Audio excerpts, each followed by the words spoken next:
మహర్షులు వచ్చి రామా నువ్వు మమ్మల్ని రక్షించాలన్నారు. మిమ్మల్ని తప్పకుండా రక్షిస్తానన్నారు. సీతమ్మ తల్లి ఆ మహర్షుల్ని రక్షిస్తానంటే రాక్షసులతో యుద్ధం చెయ్యాలి.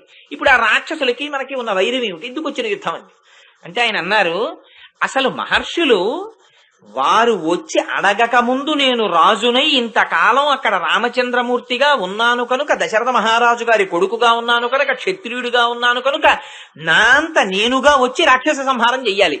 అలాంటిది ఇవాళ వాళ్ళొచ్చి నన్ను అడిగారు, రామా రాక్షసుల్ని చంపని. అడిగితే అప్పుడు కూడా నేను 14 ఏళ్ళ అరణ్యవాసానికి తాపసిగా వచ్చాను, ఇప్పుడు కుదరదని చెప్పనా? అలాంటి అవసరమే వస్తే, ఒకళ్ళని రక్షించవలసినటువంటి విషయంలో నేను వెనకడుగు వెయ్యవలసిన పరిస్థితే వస్తే నిన్ను విడిచిపెట్టేస్తాను, లక్ష్మణుణ్ణి విడిచిపెట్టేస్తాను, కానీ నా స్వధర్మాన్ని విడిచిపెట్టనన్నారు. ఇది భగవంతుని యొక్క ఆర్తి. తననొక్కసారి పిలిస్తే చాలు రక్షించడం కోసం ఆయన సర్వకాలముల ఎందు సిద్ధంగా ఉంటాడు. దీనికి కాకాసురుడి కన్నా కూడా వృత్తాంతం ఇంకోటి ఉండదు. కాకాసురుడు చేసినంతటి అఘాయిత్యం నిజానికి రావణాసురుడు చేయలేదు. రావణాసురుడు సీతమ్మ తల్లిని అపహరించి తీసుకుని వెళ్లి అశోకవనంలో పెట్టాడంతే. కాకాసురుడు భయంకరమైన నేరం చేశాడు. అమ్మవారి వక్షస్థలం మీద వాలేడు, తన వాడి ముక్కుతో గాడవేశాడు, అమ్మవారి వక్షస్థలములో ఉన్నటువంటి మాంసాన్ని తిన్నాడు. ఆవిడ వక్షస్థలం నుంచి కారిన రక్తం రామచంద్రమూర్తి యొక్క నుదుటి మీద పడింది. పడి తడి తగలగానే ఆయన నిద్రలేచి, ఎవర్రా 5 తలల పాముతో ఆడుకుంటున్నవారని చెప్పి, కక్రీడతి సరోషేణ పంచభక్త్రేణ భోగిన వీక్షమాణస్తతస్థం వై వాయుసం సముదైచ్చత అని ఎవరు 5 తలల పాముతో ఆడుకుంటున్నవారని సీతమ్మ తల్లిని పంచముఖ గాయత్రిగా ఆవిడ స్వరూపాన్ని బయటపెట్టేశారు. అలాంటిది ఇంత అపచారం చేసిన కాకాసురుడి మీదకి దర్భ తీసి బ్రహ్మాస్త్రంగా వేశారు. వేస్తే ఆ కాకి ముల్లోకములు తిరిగింది. రాముడు బాణం వేస్తే మేము రక్షించలేమని అందరూ వదిలేశారు. తండ్రి ఇంద్రుడు కూడా వదిలేశాడు. ఆ కాకి స్వయంగా జయంతుడు, ఇంద్రుని యొక్క కుమారుడు. అప్పటికే 13 సంవత్సరాలు అయిపోయాయి. ఇంకొక సంవత్సరం ఉంటే రాముడు వెనక్కి వెళ్ళిపోతాడు. రాజ్యం పోయింది, ఆయనకి కోపం రాలేదు. తండ్రి పోయారు, ఆయనకి కోపం రాలేదు. జటాయువు చనిపోయాడు, ఆయనకి కోపం రాలేదు. అరణ్యవాసం చెయ్యవలసి వచ్చింది, ఆయనకి కోపం రాలేదు. మరి ఏమి చేస్తే కోపం వస్తుంది? ఎప్పుడు రావణాసురుణ్ణి సంహరిస్తాడు? లేకపోతే ఈ సంవత్సరం అయిపోతే ఆయన అయోధ్యకి వెళ్ళిపోతాడు. వెళ్ళిపోతే ఇంకా రామావతార ప్రయోజనం నెరవేరాలంటే రావణాసురుడు సంహరింపబడాలి. ఏమి చేస్తే కోపం వస్తుంది చూడడానికి జయంతుణ్ణి పంపించాడు ఇంద్రుడు. సీతమ్మ తల్లి జోలికి విడితే రాముడికి కోపం వస్తుందని తెలుసుకున్నారు. ఇందుచేత సీతమ్మ తల్లి జోలికి విడితే కోపం వచ్చింది ఆయనకి. అక్కడ అసలు రహస్యాన్ని సీతమ్మ తల్లి, అందుకే ఇది అభిజ్ఞానం అని చెప్పింది. హనుమ వచ్చి, అమ్మా నువ్వు నాతో రానంటున్నావు కదా, పోన్లే అమ్మా రాముడికి ఏదైనా గుర్తు చెప్తాను, ఓ గుర్తు చెప్పమ్మా అన్నారు.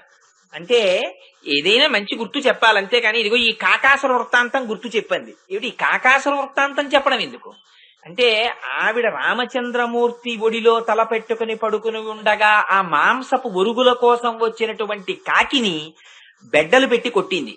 తన మొలనూలు తీసి వడ్డాణం తీసి కొట్టింది. అది కొడుతున్నంతసేపు రాముడు నవ్వుతూ అన్నారు, సీత కాకి మీద మొలనూలు విసిరావా అన్నారు. అదే సీతమ్మ చెట్టు దగ్గర కూర్చుని రాముడు ఆవిడ ఒడిలో పడుకుని నిద్రపోతుండగా తాను కదిలితే రామచంద్రమూర్తి యొక్క నిద్రాకాలిక సౌందర్యమునకు భంగం ఏర్పడుతుందని కదలడం మానేసి కాకి వచ్చి వక్షస్థలాన్ని పొడుస్తున్న కన్నుల వెంట నీరు కారుస్తూ కూర్చుండిపోయింది. వెంటనే లేచి బ్రహ్మాస్త్రం వేశారు.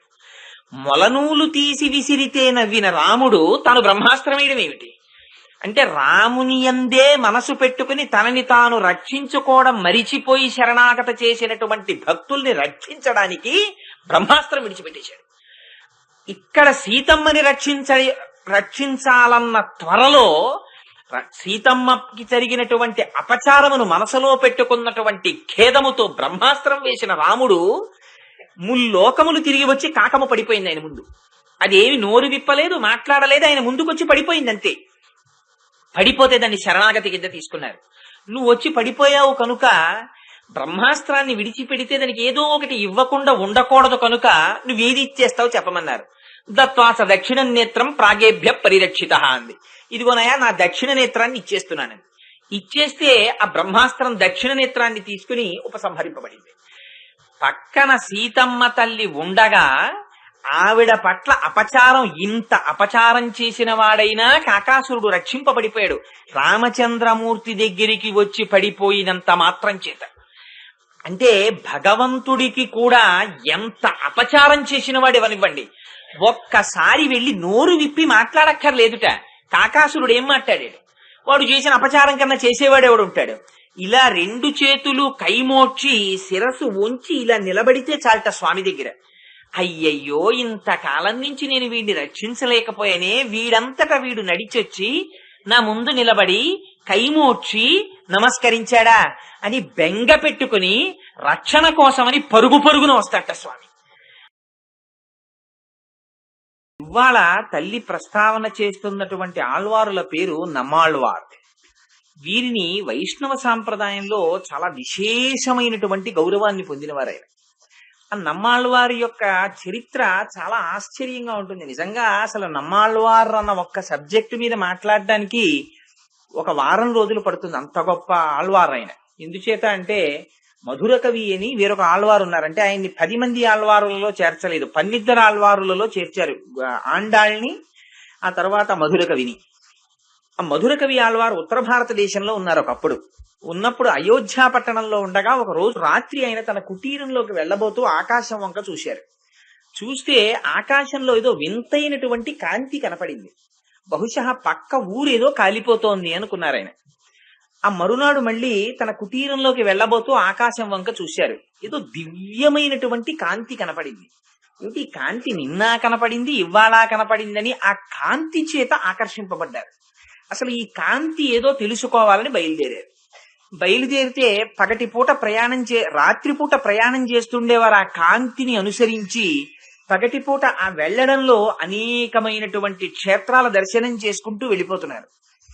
అలా వెళ్ళగా వెళ్ళగా వెళ్ళగా వెళ్ళగా చిట్ట చివరికి దక్షిణ భారతదేశంలో ఉన్నటువంటి శ్రీరంగం దగ్గర ఉన్న ఒక ఊరు చేరుకున్నారు. చేరుకున్న తరువాత ఇంకా కాంతి కనపడడం మానేసింది. ఆయన ఆశ్చర్యపోయారు. ఏమిటిది, ఇప్పటి వరకు కనపడినటువంటి కాంతి ఇంకా కనపడలేదు, ఈ ఊరు వచ్చిన తరువాత మానేసిందని అటుగా వెళ్ళిపోతున్న ఒక వృద్ధుణ్ణి పిలిచి ఆయన అడిగారు, మీ ఊళ్ళో చూడవలసిన వింతలు ఏమైనా ఉన్నాయా అని అడిగారు. అడిగితే ఆయన అన్నారు, వింతలలోకెల్లా వింత ఒకటి ఉందయా. తల్లి కడుపు నుంచి పుట్టిన దాదిగా ఈనాటి వరకు పాలు కాని ఏదీ తాగనివాడు, ఆనాటి నుంచి ఈనాటి వరకు చింత చెట్టు తొర్రలో ఉండి అనుష్ఠానము చేసుకుంటున్నవాడు, బ్రహ్మానుభవమును పొందినవాడు ఒక మహాపురుషుడు ఉన్నాడు మా ఊళ్ళో. ఆయన అదిగో చింత చెట్టు యొక్క తొర్రలో ఉన్నారు, వెళ్ళి చూడమన్నారు. సరే, ఆయన నడిచి వచ్చి ఆ చింత చెట్టు తొర్రలో ఉన్నటువంటి స్వామిని చూశారు.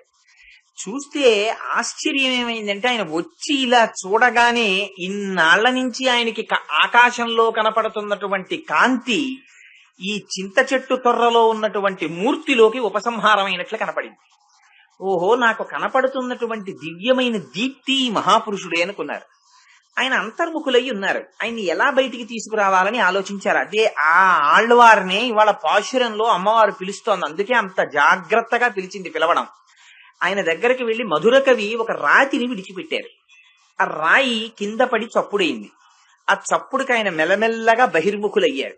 బహిర్ముఖులైన తర్వాత ఇంత బ్రహ్మజ్ఞానం అనుభవిస్తున్నాడు కనుక ఈయన్ని ఒక ప్రశ్న వెయ్యాలనుకున్నారు. సరే, అది వేదాంతానికి సంబంధించినటువంటి ఒక చిత్రమైనటువంటి ప్రశ్న ఒకటి వేశారు. ఆయన అంతే చిత్రమైన జవాబు చెప్పారు. సరే, ఇప్పుడు నమ్మాళ్వారు అన్నది సబ్జెక్ట్ కాదు కాబట్టి అంత లోతుగా నేను వెళ్ళడం లేదు. ఆ చిత్రమైన జవాబు విని వెంటనే ఈయన సాష్టాంగం చేశారు. చేసి, నీ వంటి మహాపురుషుడి కోసమే నేను ఇంతకాలంగా వెతుకుతున్నాను, నాకు ఇన్నాళ్లకి గురువు లభించాడు అన్నారు. ఆయన పేరే నమ్మాళ్వార్. ఆయనకే అనేకమైనటువంటి పేర్లున్నాయి. ఆయన్ని శఠకోపులు అని పిలుస్తారు వైష్ణవ సాంప్రదాయంలో.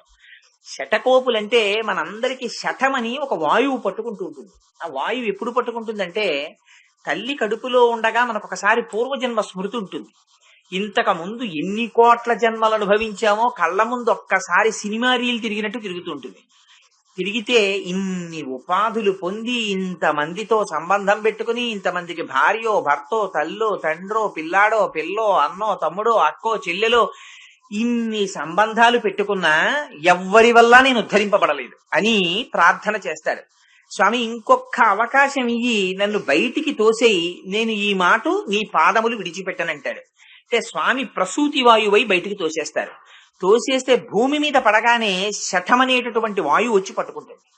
ఈ వాయువు పట్టుకోగానే ఆ పూర్వజన్మ స్మృతి పోతుంది. అందుకని ఆ శఠమునకు కాబట్టి దేవాలయానికి వస్తే శఠారి పెట్టండి అని పెట్టించుకుంటారు. ఆ శఠారి తల మీద పెట్టించుకుంటే మళ్ళీ ఒక్కసారి తాను అసలు ఈ శరీరంతో ఈ భూమండలం మీదకి ఎందుకు వచ్చాడో జ్ఞాపకం వస్తుంది, ప్రయోజనం. భగవంతుణ్ణి పొందడానికి వచ్చాననేటటువంటి స్మృతిని పొందడానికి ఆ పాదుకలని శఠారి అన్న పేరుతో పెట్టించుకుంటారు. నమ్మాళ్ళవారు వారు కూడా తల్లి కడుపులోంచి బయటికి రాగానే అసలు నమ్మాళ్ళవారు జననమే చాలా చిత్రంగా జరిగింది. ఎందుకంటే క్యారియర్ అనేటటువంటి పేరు కలిగిన తండ్రి గారు ఆయన భార్యతో కలిసి పిల్లలు లేక ఒక దేవాలయానికి వెళ్ళారు. శ్రీ మహావిష్ణువు యొక్క దేవాలయానికి వెళ్ళి ప్రకటంగా ప్రార్థన చేశారు, నాకు వంశోద్ధారకుడైన కుమారుడు కావాలని. వెంటనే శ్రీ మహావిష్ణువు అక్కడ ఉన్నటువంటి అర్చక స్వామిని ఆదేశించారు. ఆయన నోటి వెంట మాట వచ్చింది, వేరొకరేమిటి, నేనే నీ కడుపున కొడుకుగా పుడుతున్నాను అన్నారు. సరే, దీని వెనకాతలు ఇంకా చాలా పెద్ద కథ ఒకటి జరిగి ద్రవిడ భాషని ఉద్ధరించవలసినటువంటి అవసరం ఒకటి కలిగింది. ఒకనాడు శ్రీమన్నారాయణుడు వరం ఇచ్చి ఉన్నారు అలాగా, అది నమ్మాళ్ళవారితో చేయించాలనుకున్నారు. అనుకుని ఆ తల్లి కడుపున ఆయన ఆవిర్భవించారు. కానీ పుట్టినది మొదలు ఆయన ఎన్నడూ తల్లి పాలు తాగలేదు, ఏడవలేదు, నవ్వలేదు, మాట్లాడలేదు. ఆ పిల్లవాడిని తీసుకుని బెంగ పెట్టుకున్నారు తల్లిదండ్రులు. ఏమిటో ఇంత వరం ఇచ్చాడు పరమాత్మ, వీడు తల్లి పాలు తాగడు, శుష్కించిపోతున్నాడు, నవ్వడు, ఏడవడు, మాట్లాడడు, కదలడు, అలా ఉంటాడు. సరే, భగవంతుడిచ్చినటువంటి వరం ఆయనే చూసుకుంటాడనుకున్నారు. 12వ రోజు వచ్చేసింది, అశౌచం తీరిపోయింది. ఆ పిల్లవాడిని తీసుకుని ఆదినాథుడు అనేటటువంటి పేరు కలిగిన శ్రీ మహావిష్ణువు దేవాలయం ఉంది ఆ ఊళ్ళో.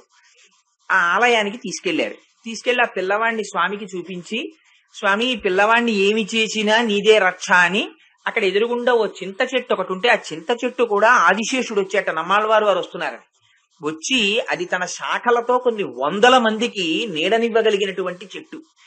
ఆ ఆదిశేషుడే చింత చెట్టుగా వెలిస్తే ఆ చెట్టుకు ఉయ్యాల కట్టి అందులో ఆ పిల్లవాడిని పడుకోబెట్టి ఇంక ఈ పిల్లవాడిని మన ఇంటికి తీసుకెళ్లి చేసేది కనపట్టలేదని ఆ ఉయ్యాల్లో విడిచిపెట్టి వెళ్ళారు. ఆ పిల్లవాడు మెల్లిగా ఉయ్యాల్లోంచి దిగి ఆ చింత చెట్టు తొర్రలోకి వెళ్లి కూర్చున్నాడు. ఆయన ఎప్పుడూ ఎవరితోనూ మాట్లాడలేదు, అందులో కూర్చుని ఉండేవారంతే. కూర్చుని పుట్టిన దగ్గర నుంచి ఆయన బ్రహ్మానందాన్ని పొందుతూ ఉండిపోయారు.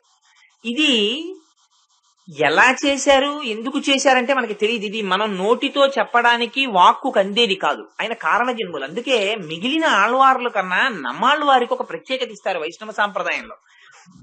మిగిలిన వారు ఏదో ఒక ఆయుధము యొక్క అంశ, నమ్మాళ్ళవారికి ఒక్కరికి వైష్ణవ సాంప్రదాయంలో ఒక ప్రత్యేకమైనటువంటి గౌరవవాచకం ఉంది, ఆచార్య అని పిలుస్తారు ఆయన్ని. ఆయన తిరువాయిమొళి అనేటటువంటి పరమ పవిత్రమైనటువంటి గ్రంథాన్ని ఒకటి ఇచ్చారు. అది ఇంచుమించుగా వేదముల యొక్క సారము అని నమ్ముతారు వైష్ణవ సాంప్రదాయంలో ఉన్నవాళ్ళు. అటువంటి నమ్మాళ్ళవారు వారు పుట్టిన దగ్గర నుంచి చాలా వింతగా ప్రవర్తించడం వల్ల మారన్నని పిలిచారు ఆయన్ని. ఎందుకని అసలు పిల్లాళ్ళ ఆయన పాలు తాగలేదు, పిల్లల్లా ఏడవలేదు, పిల్లల్లా నవ్వలేదు, పిల్లల్లా కదలలేదు, పిల్లల్లా మాట్లాడలేదు, పిల్లల్లా ప్రవర్తించలేదు, అందుకని మారన్నని పిలిచారు. అందరికీ తల్లి కడుపులోంచి బయటికి రాగానే శఠమనే వాయువు వచ్చి పట్టుకుంటుంది. నమ్మాళ్ళవారు వారిని కూడా పట్టుకుందామని శఠమనే వాయువు వచ్చిందిట. వస్తే పుడుతూనే ఆయన హుంకారం చేశారు. ఆ హుంకారం చూసి ఆ శఠం పారిపోయింది. ఆ శఠము పట్ల హుంకారము చేసిన వారు కనుక ఆయనకి శఠకోపులని పేరు వచ్చింది. ఆయన చింత చెట్టు తొర్రలో కూర్చుని తపస్సు చేస్తున్నప్పుడు పరమప్రీతి చెందినటువంటి ఆదినాథుడనేటటువంటి పేరు కలిగిన శ్రీ మహావిష్ణువు తన మెళ్ళలో ఉన్నటువంటి ఆ వనమాలని తీసి ఆయన మెళ్ళలో వేశారు. అందుకని ఆయన్ని వకుళమాలా విరాజితుడు అనేటటువంటి అర్థం వచ్చేటట్లుగా కూడా ఆయన్ని పిలుస్తారు.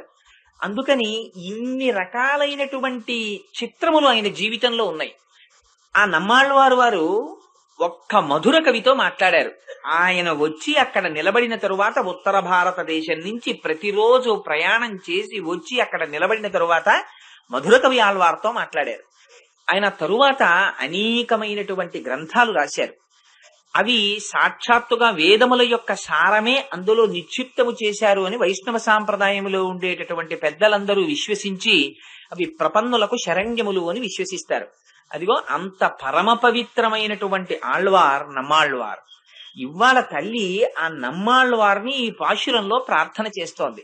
అందుకని ఆ వెళ్లడంలో, ఆ పిలవడంలో పిచ్చి పిల్ల అని కాని అత్త కూతురా అని కాని వేరొక రకమైనటువంటి సంబోధన చెయ్యలేదు.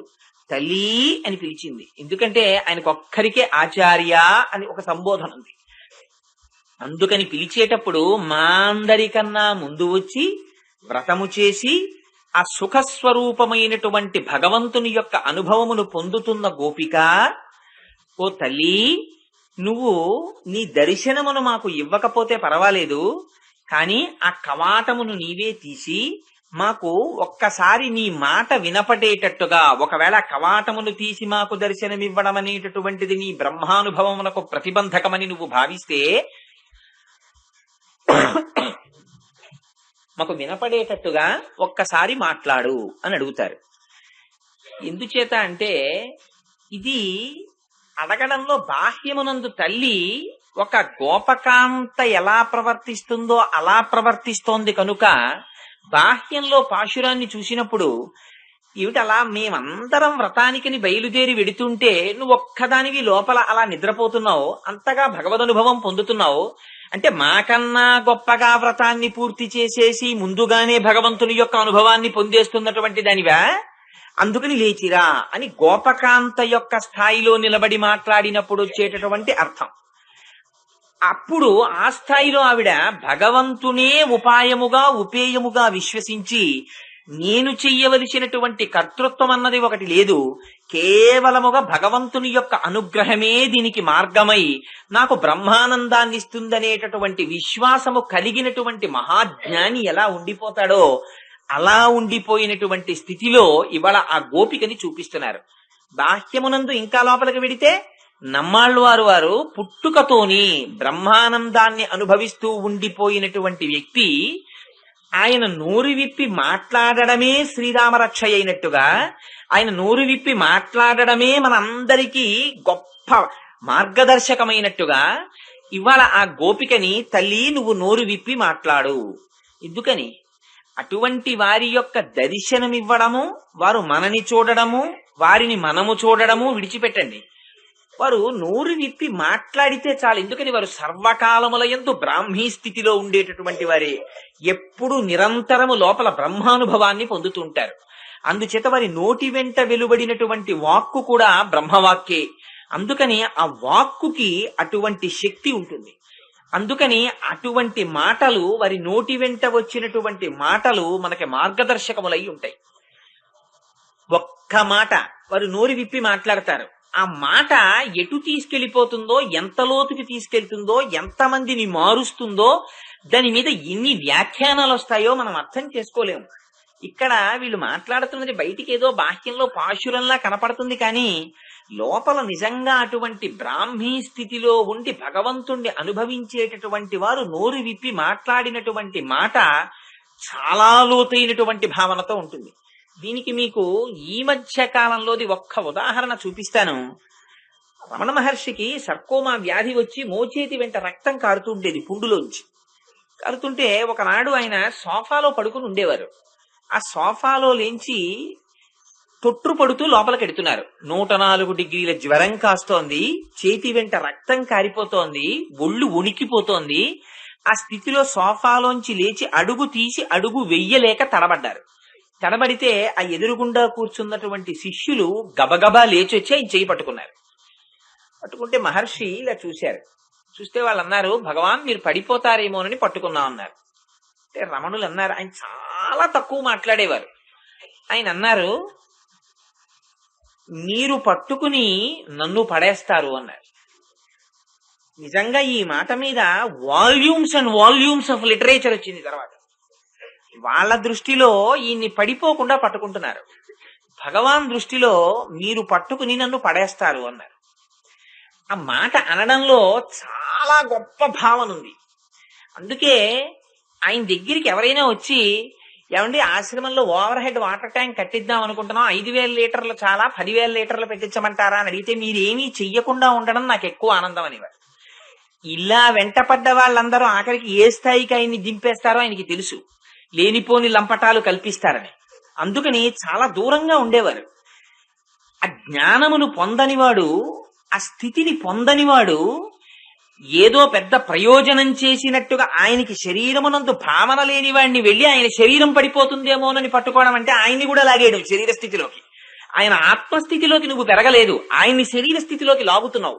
నీకు ఎప్పటికి అర్థం అవుతుంది? నా దగ్గర ఎన్నాళ్ళు కూర్చుంటే అర్థం అవుతుంది ఇది. ఎన్నాళ్ళు వింటే అర్థమవుతుంది నీకు. ఇది ఆయన బాధ. అందుకని నన్ను పడకుండా పట్టుకున్నాననుకుని మీరు నన్ను పడేస్తారన్నారు. అంటే మీరు నన్ను ఇలా పట్టుకోగా మీరు పెరగడమేమో, నేను పడిపోతానేమో కూడా. అందుకని ఆ మాటలో అంత వ్యంగ్యం, ఆ మాటలో అంత ఉద్ధరణ. అలా వాళ్ళు నోరు విప్పి మాట్లాడడమే చాలు. ఒక్క మాట మాట్లాడారా అది మన జీవనమునకు రక్షణ హేతు అవుతుంది. అది మనం నడవవలసినటువంటి మార్గాన్ని సూచిస్తుంది. అది ఎలా మనం ప్రవర్తించాలో నేర్పుతుంది. అందుకని ఇవాళ గోపికలు అంటారు, నువ్వు నీ దర్శనమును ఇయ్యకపోతే సరి. ఎందుకనంటే బ్రహ్మానుభవాన్ని అనుభవించేటటువంటి వ్యక్తుల యొక్క దర్శనము కూడా అంత తేలికేం కాదు. అసలు యథార్థంగా పాశురాన్ని ఒక్కసారి అలా పక్కన పెట్టండి. పక్కన పెట్టి మీరు బాహ్యంలోకి వచ్చి ఒక్కసారి మామూలుగా మాట్లాడుకుంటే అసలు ఈ బ్రహ్మానందాన్ని అనుభవించడం అనేటటువంటి స్థితిని పొందినటువంటి మహాపురుషులుంటే వాళ్ళు అంత తేలికగా బ్రహ్మానందాన్ని వాళ్ళు అనుభవిస్తుండగా మనకి దర్శనాన్ని పొందేటటువంటి స్థితిలో కూడా వాళ్ళంత తేలికగా ఏం దొరకరు. అసలు వాళ్ళు ఎక్కడో చాలా నిర్జనమైనటువంటి ప్రదేశంలో గుహలలో కూర్చుని ఆ బ్రహ్మానందాన్ని పొందుతూ ఉంటారు తప్ప అందరిలోకి వచ్చి ప్రదర్శన కోసం అని చెప్పి బ్రహ్మానందాన్ని అనుభవిస్తున్నాడని పద్మాసనాలేసి కూర్చునేటటువంటి వాళ్ళు చాలా తక్కువగా ఉంటారు. అందుకని అసలు అటువంటి స్థితిలో ఉన్న వాళ్ళని దర్శనం పొందడమే కష్టం. అసలు అవి రెండు పరస్పర భిన్నాలు. బ్రహ్మానందం అనుభవిస్తున్న వాడికి బాహ్య జగత్తుతో సంబంధం లేదు కనుక వాడు అంతర్ముఖుడై ఉంటాడు. అంతర్ముఖుడై ఉన్నవాడు మీకు దర్శనం ఎలా ఇస్తాడు? అది కుదిరేటటువంటి విషయం కాదు. రెండు, అంతర్ముఖుడైపోయినటువంటి వ్యక్తి యొక్క అనుభవాన్ని మీరెలా దర్శిస్తారు? అది మీ బాహ్యనేత్రమునకు దొరికేది కాదు. చేత ఈ రెండు పొసగనటువంటివి. వారి బ్రహ్మానందాన్ని నేను దర్శించానంటే అంతకన్నా అబద్ధం లేదు. అందుకని ఇవాళ ఎంత జాగ్రత్తగా ఉంటాయో చూడండి ఆ మాటలు. ఆవిడంది, నీ యొక్క దర్శనము మాకు లభించకపోయినా నీ మాట మాకు వినపడాలంటోంది.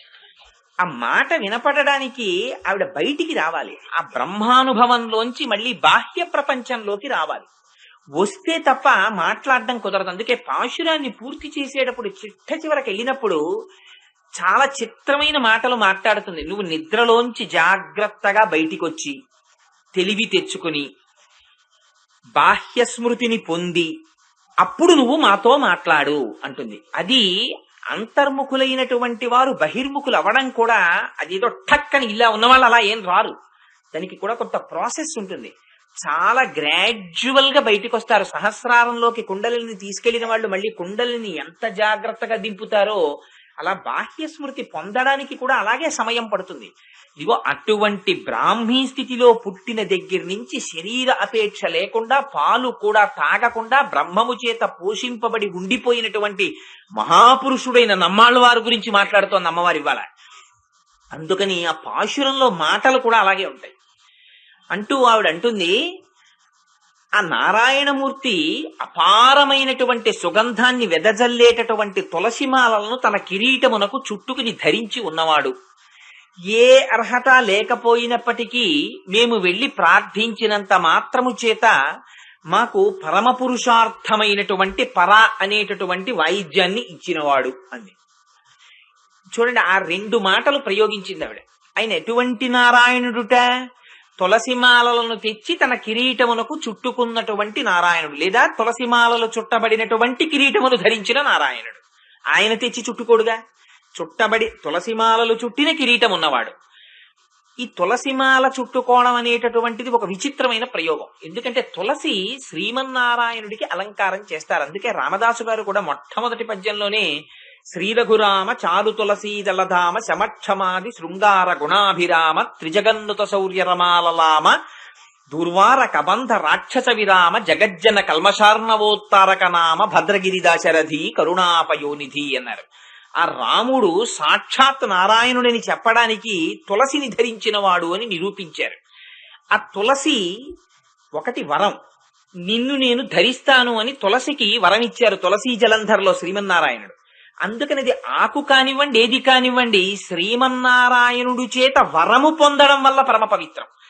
అటువంటి వరమును పొందడానికి ఆవిడ చేసిందేమిటి? శ్రీమన్నారాయణుణ్ణే పొందాలనేటటువంటి విశేషమైన ఆర్తి మాత్రమే శరణ్యవంతి. అయ్యో భగవానుణ్ణి పొందాలి అని తాపత్రయం పడితే అందుకే తులసికి సహజమైనటువంటి సుగంధం ఉంటుంది. తులసికి సహజమైనటువంటి సుగంధం ఎటువంటిదో భక్తుడికి కూడా భగవంతుణ్ణే పొందాలనేటటువంటి ఆర్తి కలిగి ఉండడం అనేటటువంటి ప్రధానముగా ఉండవలసినటువంటి నియమం. అలాగే భక్తుడికి ఎంత ఆర్తి ఉంటుందో భగవానుడికి కూడా అంతే ఆర్తి ఉంటుంది. అందుకని ఆయన సువాసన వచ్చేటటువంటి తులసిమాలలు చుట్టబడిన కిరీటం ఉన్నవాడు. మనం అనుకుంటాం మనమే భగవంతుడి గురించి ఆర్తి పొందుతున్నాం అనుకుంటాం. కానీ మనం ఒక్క మెట్టెక్కి పిలిస్తే 10 మెట్లు దిగడానికి ఆర్తి పరమాత్మకు ఉంటుంది.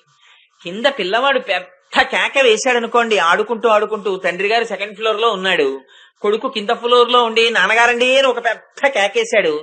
వాడు ఎందుకు వేశాడో కూడా అక్కర్లేదు, పరిగెత్తుకుంటూ 2 ఫ్లోర్లో దిగొస్తాడంతే తండ్రి. వాడు వేసింది ఒక్క కేక, ఒక మెట్టెక్కుతూ, దానికి 150 మెట్లు తండ్రి దిగిపోతాడు. ఎందుకని? ఆ కేక వెనక ఉన్న ఆర్తి దింపేస్తుంది. అలా భగవానుడు కూడా భక్తుల్ని రక్షించుకోవడం కోసం తానే దిగి వస్తాడు. శ్రీమద్ రామాయణంలో రామచంద్రమూర్తి అరణ్యవాసానికి వెడుతున్నారు. వెడుతున్నప్పుడు సీతమ్మ తల్లి చాలా చిత్రమైన ప్రశ్న వేసింది. ఏమయ్యా, మీ నాన్నగారు 14 సంవత్సరాలు అరణ్యవాసం చెయ్యమన్నారు, నిన్ను తాపసిగా ఉండమన్నారు. తాపసిగా ఉండి అరణ్యవాసం చేసేటటువంటి వాడికి నీకు చేతిలో ఈ ధనస్సు ఎందుకయ్యా అని అడిగింది ఆవిడ. అడిగి ఆవిడ ఒక చాలా విచిత్రమైన కథ ఒకటి చెప్పింది. పూర్వకాలంలో ఒక ఆయన్ని దొంగలు తరువుకొస్తున్నారు. వెనక నుంచి తరువుకొస్తుంటే ఆర్తితో పరిగెత్తాడు. అది ఎందుకు పరిగెత్తాడు? అసలు అక్కడ తపస్సు చేస్తున్న మహర్షి తపస్సుని పాడు చేయడానికి వచ్చాడు ఇంద్రుడు. అలాగే పరిగెత్తుకుంటూ వచ్చి, అయ్యా నన్ను వెనకాతలు ఎవరో తరువుకొస్తున్నారండి, నేను మళ్ళీ వచ్చి తీసుకుంటాను, నేను వచ్చే వరకు ఈ కత్తి మీ దగ్గర పెట్టండి అని ఆ కత్తి అక్కడ పెట్టి పారిపోయాడు. అలాగే లేవయ్యా నా కత్తి పాపం తీసుకున్నాడు ఆ ఋషి. తీసుకుని కూర్చున్నాడు.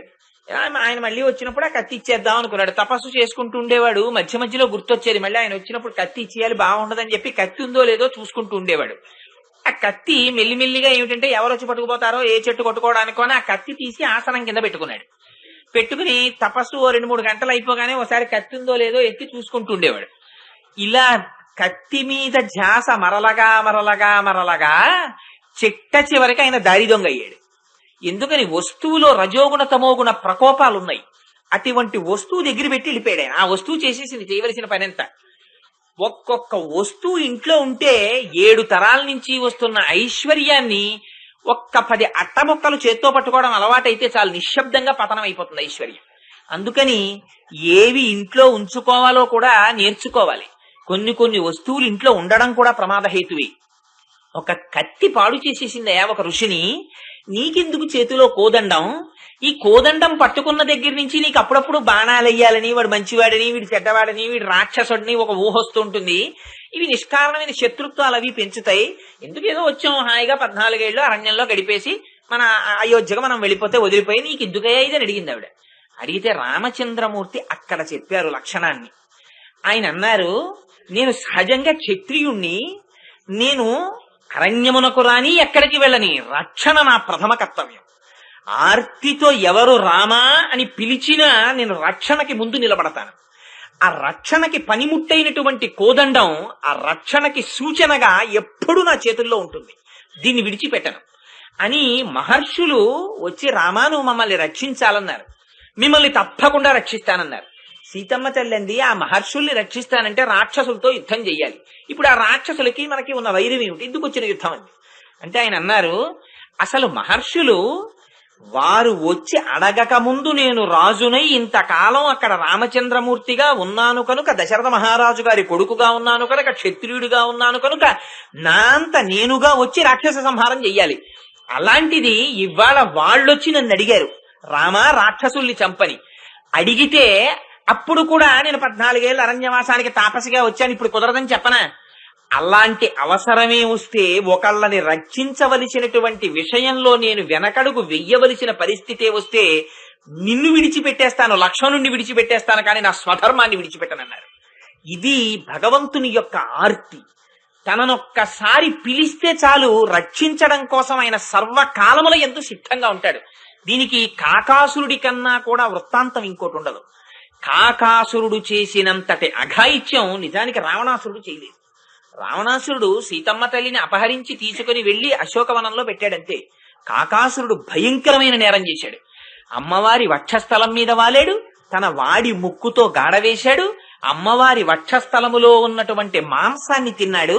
ఆవిడ వక్షస్థలం నుంచి కారిన రక్తం రామచంద్రమూర్తి యొక్క నుదుటి మీద పడింది. పడి తడి తగలగానే ఆయన నిద్రలేచి, ఎవర్రా 5 తలల పాముతో ఆడుకుంటున్నవారని చెప్పి, కక్రీడతి సరోషేణ పంచవక్త్రేణ భోగిన వీక్షమాణస్తతస్థం వై వాయుసం సముదైక్షత అని ఎవరు 5 తలల పాముతో ఆడుకుంటున్నవారని సీతమ్మ తల్లిని పంచముఖ గాయత్రిగా ఆవిడ స్వరూపాన్ని బయట పెట్టేశారు. అలాంటిది ఇంత అపచారం చేసిన కాకాసురుడి మీదకి దర్భ తీసి బ్రహ్మాస్త్రంగా వేశారు. వేస్తే ఆ కాకి ముల్లోకములు తిరిగింది. రాముడు బాణం వేస్తే మేము రక్షించలేమని అందరూ వదిలేశారు. తండ్రి ఇంద్రుడు కూడా వదిలేశాడు. ఆ కాకి స్వయంగా జయంతుడు, ఇంద్రుని యొక్క కుమారుడు. అప్పటికే 13 సంవత్సరాలు అయిపోయాయి. ఇంకొక సంవత్సరం ఉంటే రాముడు వెనక్కి వెళ్ళిపోతాడు. రాజ్యం పోయింది, ఆయన కోపం రాలేదు. తండ్రి పోయారు, ఆయన కోపం రాలేదు. జటాయువు చనిపోయాడు, ఆయన కోపం రాలేదు. అరణ్యవాసం చెయ్యవలసి వచ్చింది, ఆయన కోపం రాలేదు. మరి ఏమి చేస్తే కోపం వస్తుంది? ఎప్పుడు రావణాసురుణ్ణి సంహరిస్తాడు? లేకపోతే ఈ సంవత్సరం అయిపోతే ఆయన అయోధ్యకి వెళ్ళిపోతాడు. వెళ్ళిపోతే ఇంకా రామావతార ప్రయోజనం నెరవేరాలంటే రావణాసురుడు సంహరింపబడాలి.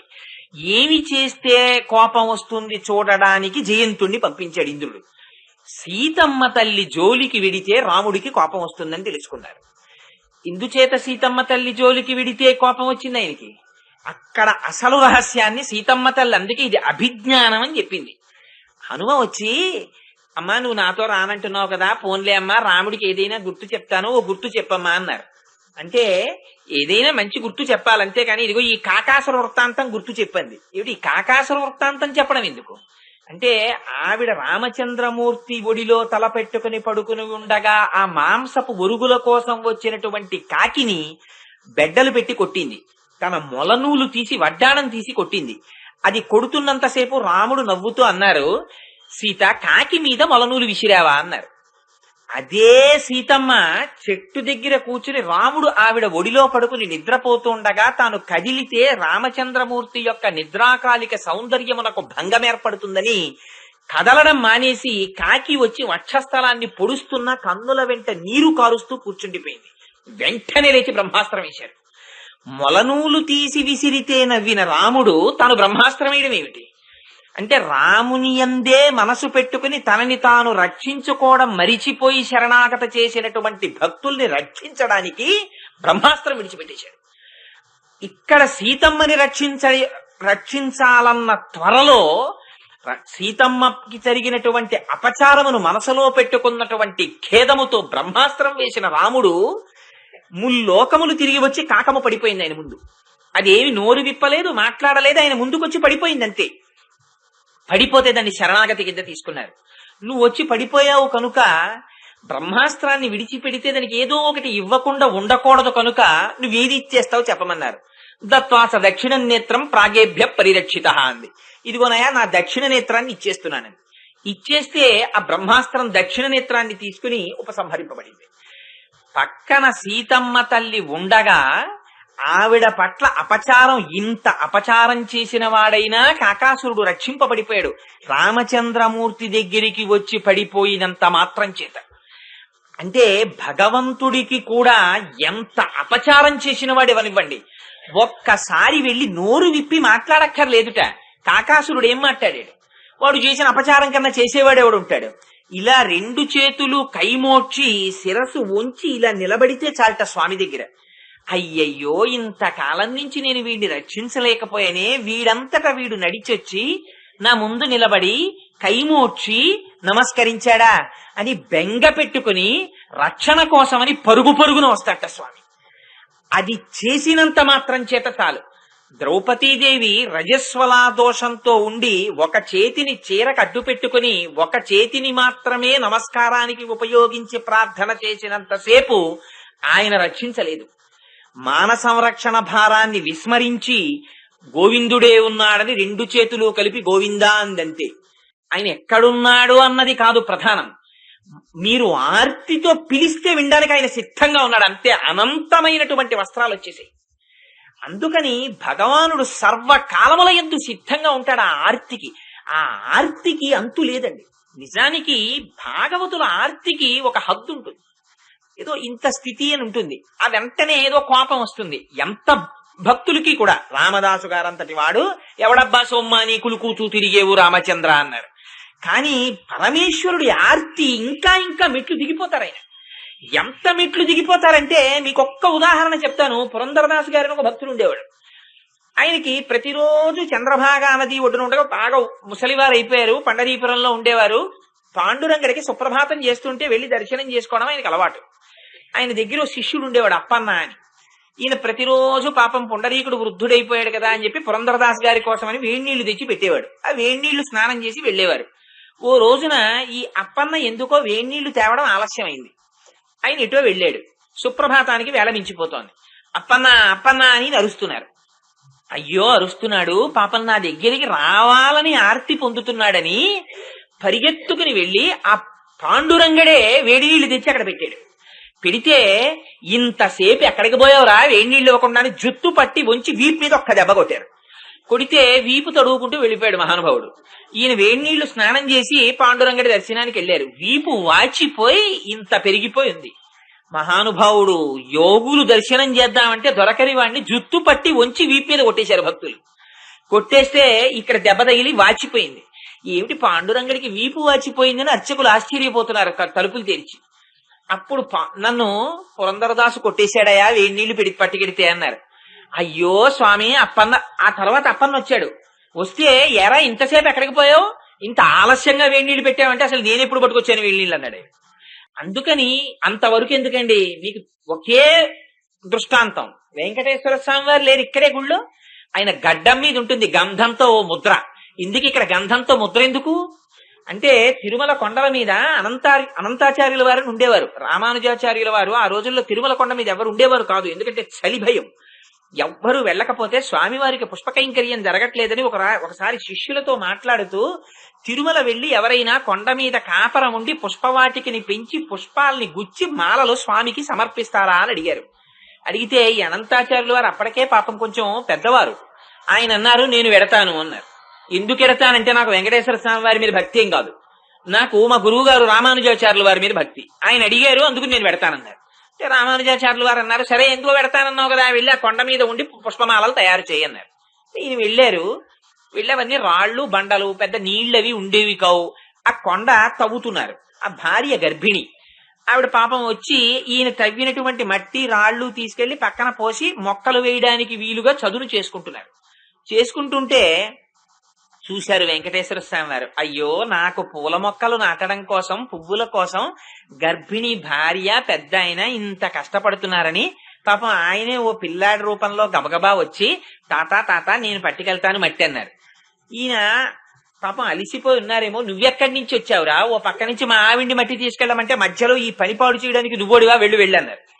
అంటే పాపం ఈవిడ గర్భిణి అలా మోస్తోంది మట్టి.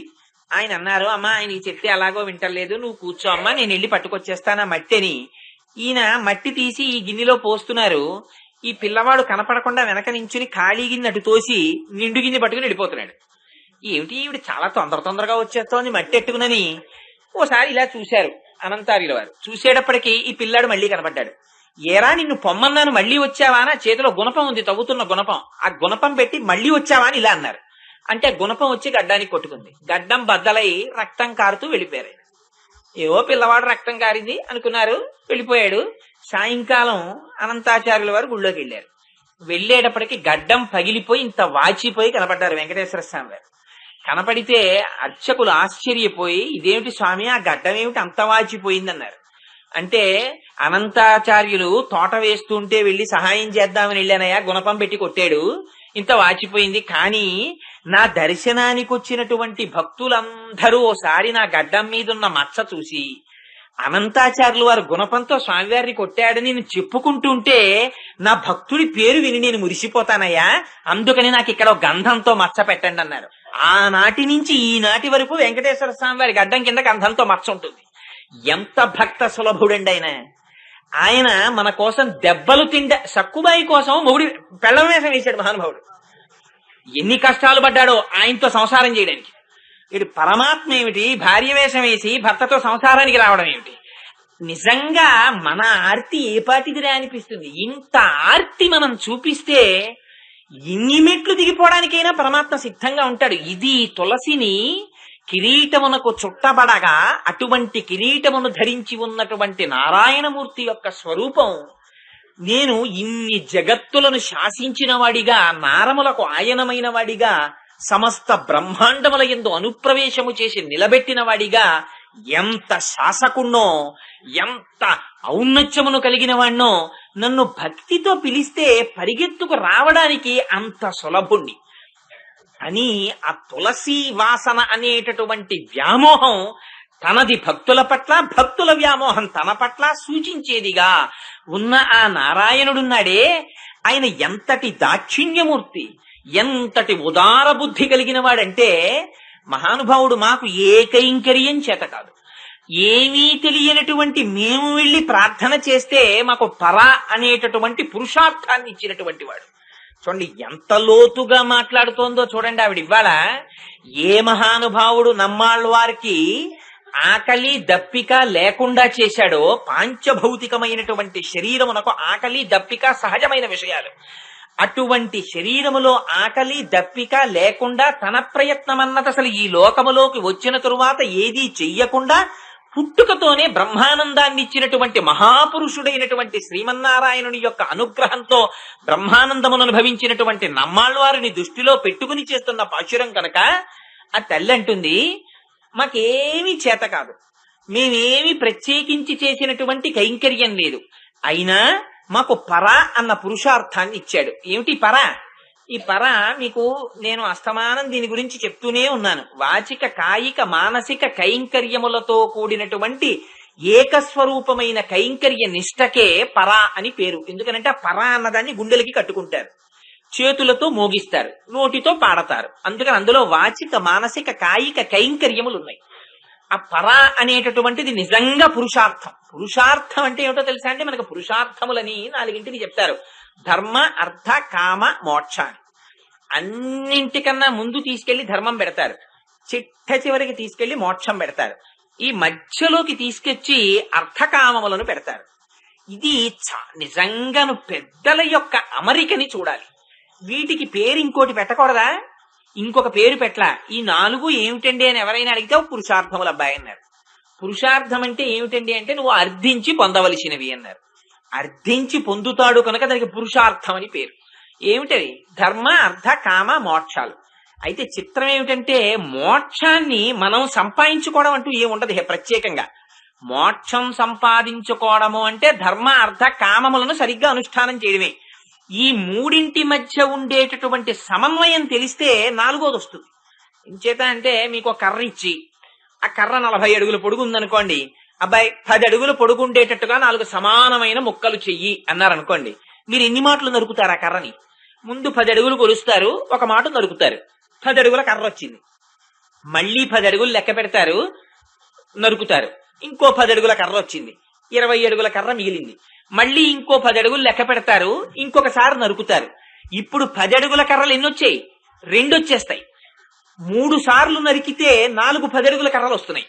అలా ధర్మ అర్థ కామములను సక్రమముగా అనుష్ఠానము చేస్తే 4వదైన పురుషార్థం మోక్షం సిద్ధిస్తుంది.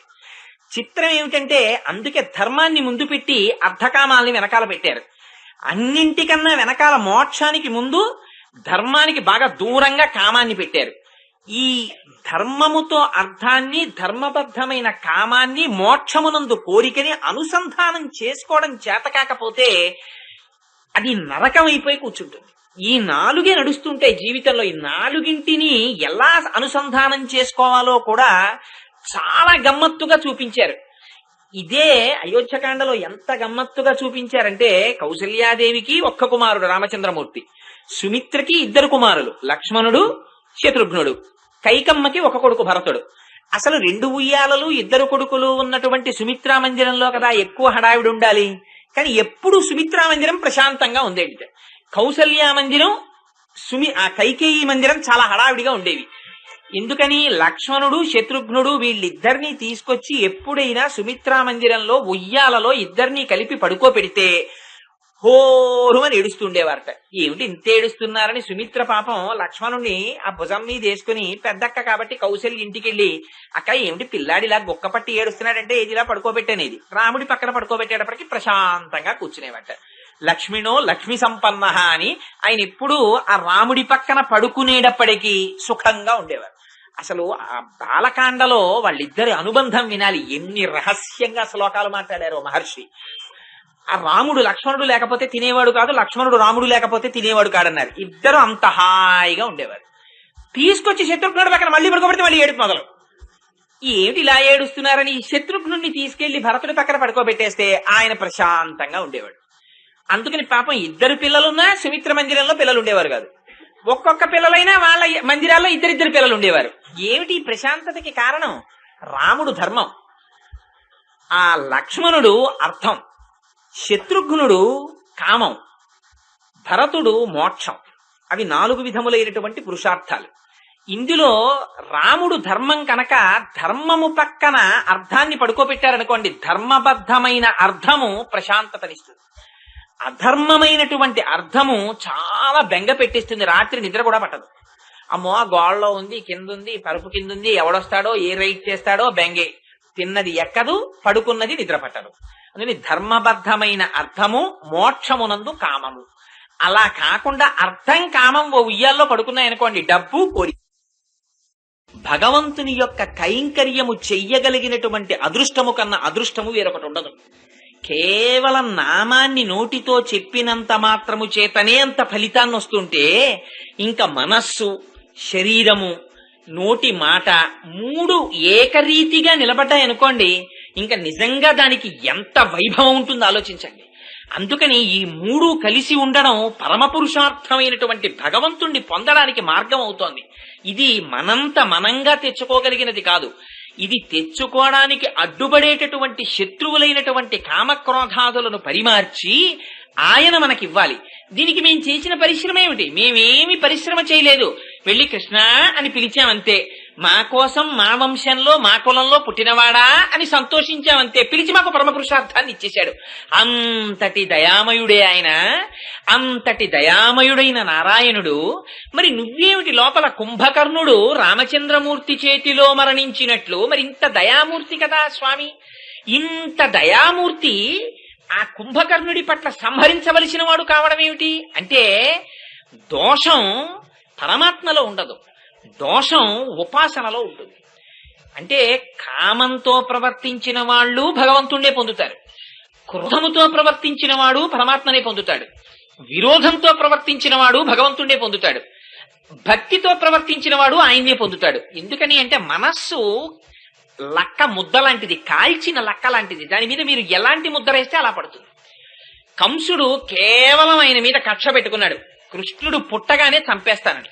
అందుకని ఎప్పుడు చూసినా కుడుచుచు, తిరుగుచు, అరుగుచు, కూర్చుండి లేచు ననవరతంబున్ హరి తలచి తలచి జగమా హరిమయముగ చూచ కంసుడు ఆరని ఎలుకన్. ఆ వైరంతో అమ్మో కృష్ణుడు పుట్టేస్తాడేమో, కృష్ణుడు పుట్టేస్తాడేమో, కృష్ణుడు పుట్టేస్తాడేమో అని బెంగ పెట్టుకుపోయి చచ్చిపోయేవాడు. చిత్రం ఏంటంటే భాగవతాన్ని చచ్చిపోతామని తెలుసు పరీక్ష మహారాజు గారికి. 7 రోజుల్లో చచ్చిపోతామని. 7 రోజుల్లో చచ్చిపోతే ఏమిటి రా విచిత్రం. 7 రోజులు నాకు భాగవతం చెప్పండి అని విన్నాడు పరీక్ష మహారాజు గారు. సుఖంగా చచ్చిపోయాడు ఆయన. సుఖంగా చచ్చిపోవడం అంటే ఏముందండి, శరీరం వదిలేశాడు. ఆ దేవకీదేవి యొక్క అష్టమ గర్భానికి చచ్చిపోతావు నువ్వు అందే శరీరం అని కంసుణ్ణి. అష్టమ గర్భం అంటే ఇంకా ఆవిడ పెళ్ళై కొత్తగా విడుతోంది. 8వ కడుపున పిల్లాడి పుట్టాలంటే కనీసం 1.5 సంవత్సరాలకు పిల్లాడిని చూసినా 8, 1.5 12 సంవత్సరాల తర్వాత పుడతాడు. పాపం 7 రోజులు కథ విని హాయిగా శరీరాన్ని వదిలేశాడు పరీక్షిత్తు. 18 సంవత్సరాలు చచ్చిపోయి బతికాడు కంసుడు. వాడు బతికాడన్న మాటే కాని ఎప్పుడూ కృష్ణుడి గురించి బెంగే. ఎక్కడ పుట్టేశాడో, ఏమైపోతున్నాడో, ఎలా పెరిగిపోతున్నాడో, ఆ శకటాసురుణ్ణి పంపించా, తృణావర్తుణ్ణి పంపించా, పూతని పంపించా, వెళ్ళినవాడు వెళ్ళిపోయినట్టు పడిపోవడమే కానీ వచ్చినవాడు లేడు. చచ్చిపోయాడు నువ్వు పంపించిన వాడు అనేవారు. అమ్మో వాడిని చంపేశాడు, వీడిని చంపేశాడు, ఒక్కొక్కడు జారిపోతున్నాడు. బెంగ నిద్ర పట్టేది కాదు, తిన్నది తినేవాడు కాదు.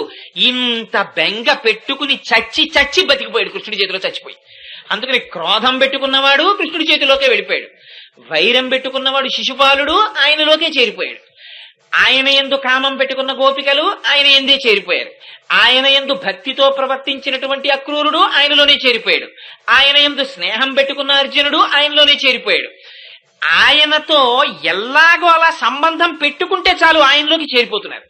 అందుకని కావలసిందేమిటి? ఆయనతో సంబంధం పెట్టుకోవడం. ఆ సంబంధం పెట్టుకోవడంలో పొరపాటు, కానీ ఆయన పొరపాటు కాదు సంహరించడం. కుంభకర్ణుడు భగవంతుని పట్ల విరోధంతో ప్రవర్తించాడు. దీపం అందరికీ వెలుగునిస్తుంది. ఆ దీపాన్ని అక్కడ పెట్టుకుని రామాయణం చదువుకుంటున్నాడు ఆయన. దిక్కుమాలిన దీప పురుగు ఎక్కడి నుంచో ఎగురొచ్చి ఆ దీపంలో పడి కాలిపోయింది. అది దీపం తప్ప ఆ దీపం ఈయనకి రామాయణం చదువుకోవడానికి ఉపయోగపడుతోంది. అదే దీపం అక్కడ ఉన్న కత్తిని అటుగా వస్తున్న వారికి చూపించి, అయ్యో ఇక్కడ కత్తి ఉందని కాలు వెయ్యకుండా చేసి ఆ కత్తిని పక్కన పెట్టి నడిచేటట్టు చేసింది. అదే దీపం దీపపు పురికి మరణహేతువైంది. అది దీపం దోషమా, లేక దీపం యొక్క ప్రయోజనమా, లేకపోతే దీపాన్ని వాడుకోవడంలో వచ్చిన దోషమా? దీపాన్ని వాడుకోవడంలో దోషం. అందుకని ఆయన పరమాత్మే. కానీ కుంభకర్ణుడికి తెలియలేదు పరమాత్మగా ఆయన్ని ఉపాసన చేయడం. తెలియక వైరం పెట్టుకున్నాడు, వైరంతో సమసిపోయాడు. అందుకని ఆయనని మేము ఇవాళ నువ్వు ఆ కుంభకర్ణుడు రాముడి చేతిలో మరణించినప్పుడు ఆయన నీకు ఆ నిద్రనిచ్చేస్తే అంతకన్నా గొప్ప నిద్ర నువ్వు పోతున్నావా అని అడుగుతున్నారు వాళ్ళు. అంటే అటువంటి రాక్షసుడి నిద్ర లోపలనున్న గోపిక నిద్రపోతోంది అని అడిగితే మరి పాశురంలో చెప్తున్నది నమ్మాళ్ళ వారిని కదా, ఎలా పొంతన కుదురుతుంది? అంటే వాళ్ళు అందుకే పదప్రయోగంలో చాలా గుంభనంగా వ్యవహరించారు. కుంభకర్ణుడు అనలేదు, కుంభకరుణుడు అన్నారు కదమ్మా. ఆ ద్రవిడ భాషలో మాట్లాడేటప్పుడు కుంభకరుణుడు అని పిలిచారు. ద్రవిడ భాషలో కుంభకరుణుడు అంటేట కుంభము నుంచి జన్మించినటువంటి అగస్త్య మహర్షిని పిలిచినట్టు. ఇక్కడ ఆయన పోతున్నటువంటి నిద్ర సామాన్యమైన నిద్ర కాదు. ఆ గోపికది తామసీ నిద్ర కాదు. కుంభకర్ణుళ్ళ 6 నెలలు నిద్రపోవడం, 6 నెలలు లేవడం కాదు. ఆవిడ నిద్ర ఎటువంటి నిద్ర అంటే సంతతము భగవంతునితోటి రమించేటటువంటి బ్రహ్మానుభవం. ఒళ్ళు తెలియనటువంటి స్థితిలో బ్రహ్మమును అనుభవించడం, అది ఆవిడ నిద్ర. ఈ కుంభకర్ణుడు అగస్త్యుడు 3 సాధించాడు జీవితంలో. సాధించడం ఏమిటి? ఆయన చూపించారు మహానుభావుడు. అగస్త్య మహర్షి వింధ్య పర్వతాన్ని సూర్యుడికి అడ్డంగా పెరిగితే సూర్యుని యొక్క పథానికి అడ్డొస్తోందని ఆయన వస్తే ఆ వింధ్యపర్వతం తల వంచి నమస్కరించింది. మళ్ళీ నేను వచ్చే వరకు తలెత్తకన్నారు. అలా ఉండిపోయింది వింధ్యపర్వతం. సూర్యుని యొక్క గమనమునకు ఎదురు లేకుండా వింధ్యపర్వతాన్ని అణిచారు. 2 సముద్రాన్నంతటిని ఆయన ఔపోసన పట్టారు. సముద్రం లోపల రాక్షసులు ఉండేవారు. రాక్షసులుంటే వాళ్ళు అప్పుడప్పుడు రాత్రి వేళ అయిన తర్వాత బయటకు వస్తుండేవారు. బయటకు వచ్చి చంపేసి మళ్ళీ సముద్రం పడుగురికి వెళ్ళిపోయి ఆ లోపల నుంచి పాతాళానికి వెళ్ళిపోయేవారు. వాళ్ళని ఎలా సంహరించాలో ఇంద్రుడికి అర్థం కాలేదు. అర్థం కాక అగస్త్య మహర్షిని అడిగాడు, భగవాన్ మీరు పని చెయ్యండి, సముద్రంలో ఉన్న నీళ్లన్నీ మీరు తాగేయండి, తాగేస్తే మాకు ఆ పాతాళ ద్వారం కనపడుతుంది, మేము అందులోంచి వెళ్లి ఆ కాలకేయాది రాక్షసుల్ని సంహరిస్తామన్నాడు. అగస్త్య మహర్షి అన్నారు, దానికి ఉంది అలాగే చేస్తానులో బాయ్ అని సముద్రం దగ్గరికి వెళ్లి సముద్రంలో నీళ్లన్నీ పరీక్షించేశారు. ఒక్కసారి అలా చేత్తో తీసుకుని గుడుక్కుని మింగేశారు. ఆయన యోగశక్తి అటువంటిది. మింగేస్తే ద్వారం కనపడింది. అందులోంచి వెళ్ళి రాక్షసుల్ని చంపేసి ఇంద్రుడు బయటకు వచ్చి అన్నాడు, రాక్షస సంహారం అయిపోయింది మహాప్రభో, వదిలేయండి నీళ్లు మళ్ళీ అన్నాడు. ఎందుకు వదిలేయడం అన్నారు ఆయన. అంటే మరి భూమి మీద నీళ్లు భూమి అన్ని ఈక్వల్ గా ఉండాలి కదా పంచభూతాలు, అందుకని మళ్ళీ వదిలేయండి అన్నాడు. మరి నువ్వు ఈ మాట ముందు చెప్పలేదు, నేను తాగిన నీళ్లు అరిగిపోయాయి అన్నాడు. అయ్యబాబోయ్ అలా అయితే అలాగా, సముద్రాలు ఉండాలి, మీరు అరిగిపోతే ఎలాగండి, విడిచిపెట్టండి అన్నాడు. ఉన్న నీళ్లు వదిలేస్తానని మూత్రం కింద వదిలేశారు అగస్త్య మహర్షి. అందుకని సముద్రపు నీరు ఉప్పు, అందుకని నిత్య స్నానానికి పనికిరాదు. ఇది నేను సొంతంగా చెప్పానని అనుకోకండి, బ్రహ్మవైవర్త పురాణంలో ఉంది, కావాలంటే చూసుకోండి. అందుకని ఆ సముద్రాల్ని ఔపోసన పట్టిన వారు అగస్త్య మహర్షి. అది ఆయన సాధించినటువంటి 2వ గొప్ప విషయం. 3వది వాతాపి. వాతాపి అందరి దగ్గరికి వెళ్లి మా పితృకార్యం అండి, మా ఇంట్లో మీరు భోజనానికి రండి అనేవాడు. తన తమ్ముడి చేతిలో తాను ఏ మేకగానో మారి సంహరింపబడి వాడికి వరం ఉండేది, మళ్ళీ వాతాపి రా అంటే వచ్చేసేవాడు. ఆ రోజుల్లో తండ్రికి తద్దినం పెడితే మాంసాన్ని కూడా అందులో ఆహారంలో పాటు వడ్డించేవారు. అయితే ఈ యుగ లక్షణం కాదు, బ్రాహ్మణులు అప్పుడు, ఈ యుగంలో లేదు. ఈ కోటేశ్వరారు చెప్పారు పురాణంలోని, ఎక్కడైనా కొప్పదీసి అది వండితే నన్ను ఎవరైనా అడిగితే లేని పని ఉపద్రవం. అది ఎప్పుడో వేరు యుగంలో ధర్మం అంతే అది. అందుకని ఆ మాంసం వడ్డించి తీసుకొచ్చి అక్కడ పెడితే పాపం వచ్చిన వాళ్ళు తెలియక తినేసేవారు. ఆయన తినేయగానే ఆ వాతాపి తమ్ముడు ఏం చేసేవాడంటే వాతాపి బయటికి రానివాడు. ఇప్పుడు మళ్ళీ లోపల ప్రాణం పోసుకుని గభాలన వచ్చిన భోక్త యొక్క పొట్ట చీల్చుకుని బయటకు వచ్చేసేవాడు. చేయగానే తినడానికి వద్దామని వచ్చినవాడు తినబడేవాడు. వాడు పడిపోయేవాడు. వీళ్ళిద్దరూ తినేసేవారు శుభ్రంగా. అగస్త్య మహర్షిని పిలిచారు ఓ రోజున, ఆయన్ని తినేద్దామని. ఆయనకి తెలుసు ఈ విషయం. ఆయనకి వచ్చిన తర్వాత వాతాపిని వడ్డించారు. ఆయన తినేశారు. తినేసి ఆఖరినోసారి కడుపు మీద చెయ్యేసుకుని జీర్ణం వాతాపి జీర్ణం అన్నారు. అనేటప్పటికీ వాడు జీర్ణం అయిపోయాడు. జీర్ణం అయిపోతే వీడు బయట నుంచి వాతాపి రా అంటున్నాడు వాళ్ళ తమ్ముడు. ఇంకేం వస్తాడు, జీర్ణం అయిపోయాడు. వాతాపిని జీర్ణం చేసుకున్నారు ఆయన. అందుకని ఆయన దగ్గర చాలా ప్రముఖమైనటువంటి లక్షణాలు ఉన్నాయి. ఈ 3 లోపల నిద్రపోతున్న గోపికకు ఉన్నాయి. ఎందుకని ఆయన నమ్మాళ్ళవారు కనుక. ఏమిటిది? వింధ్య పర్వతం సూర్యపథానికి అడ్డొస్తోంది. సూర్యుడంటే స్వయం ప్రకాశకుడు, జ్ఞానం. ఆ జ్ఞానము కలగకుండా దేహాత్మాభిమానం అడ్డొస్తోంది. అసలు ఈ దేహాత్మాభిమానం మొట్టమొదటి నుంచి తల్లి కడుపులోంచి వచ్చిన దగ్గర నుంచి లేనివారు. అందుకని దేహాత్మాభిమానమును అధిగమించినటువంటి గోపిక లోపలుంది.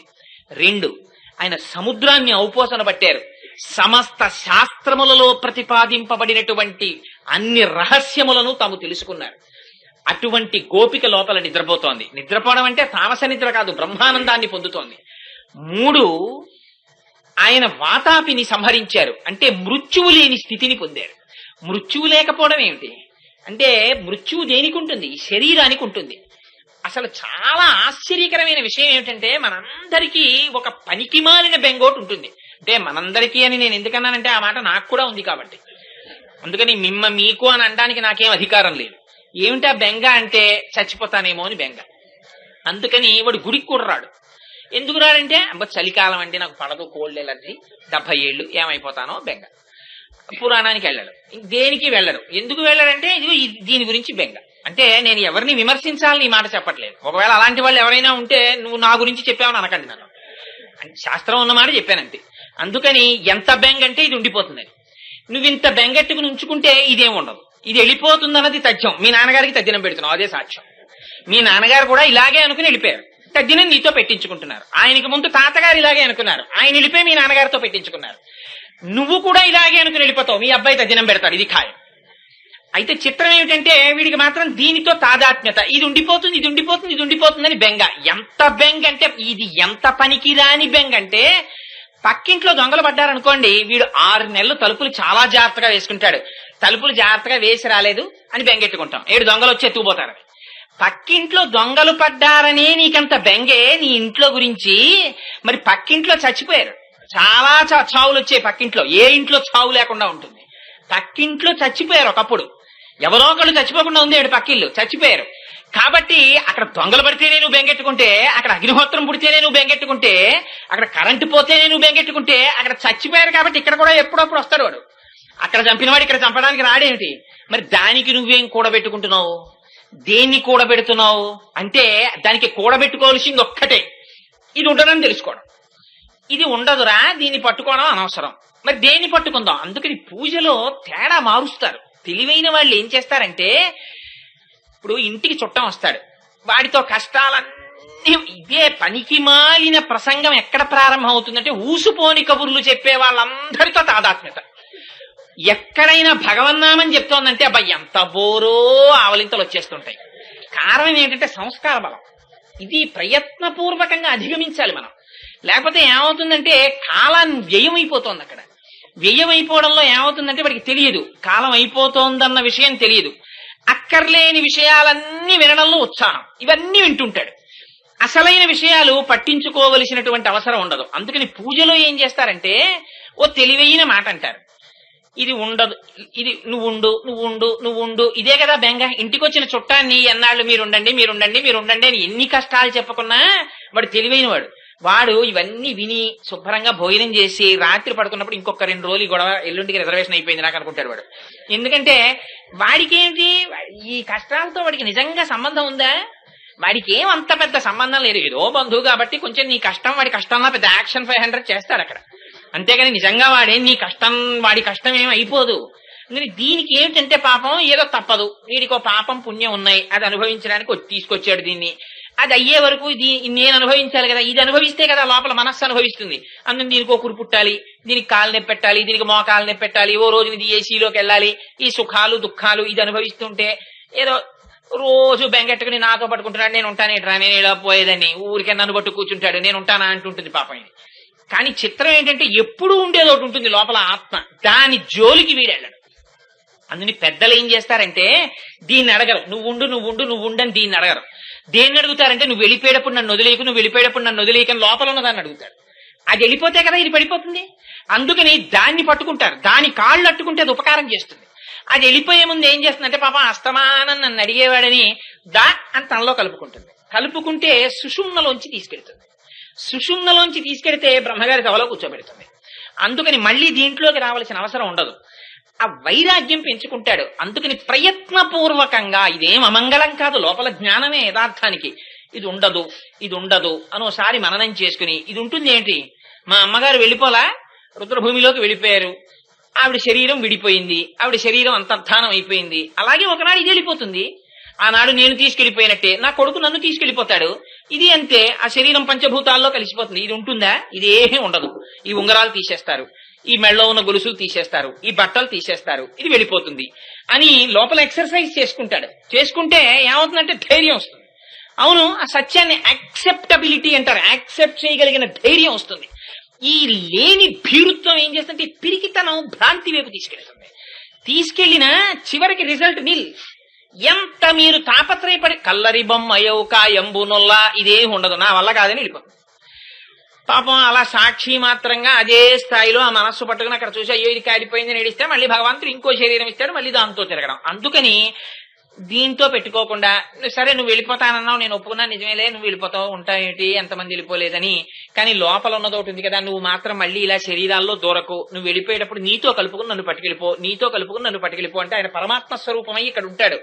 అందుకని ఆయన ఏం చేస్తాడంటే చిట్ట చివరవో కన్సెషన్ ఇస్తాడు.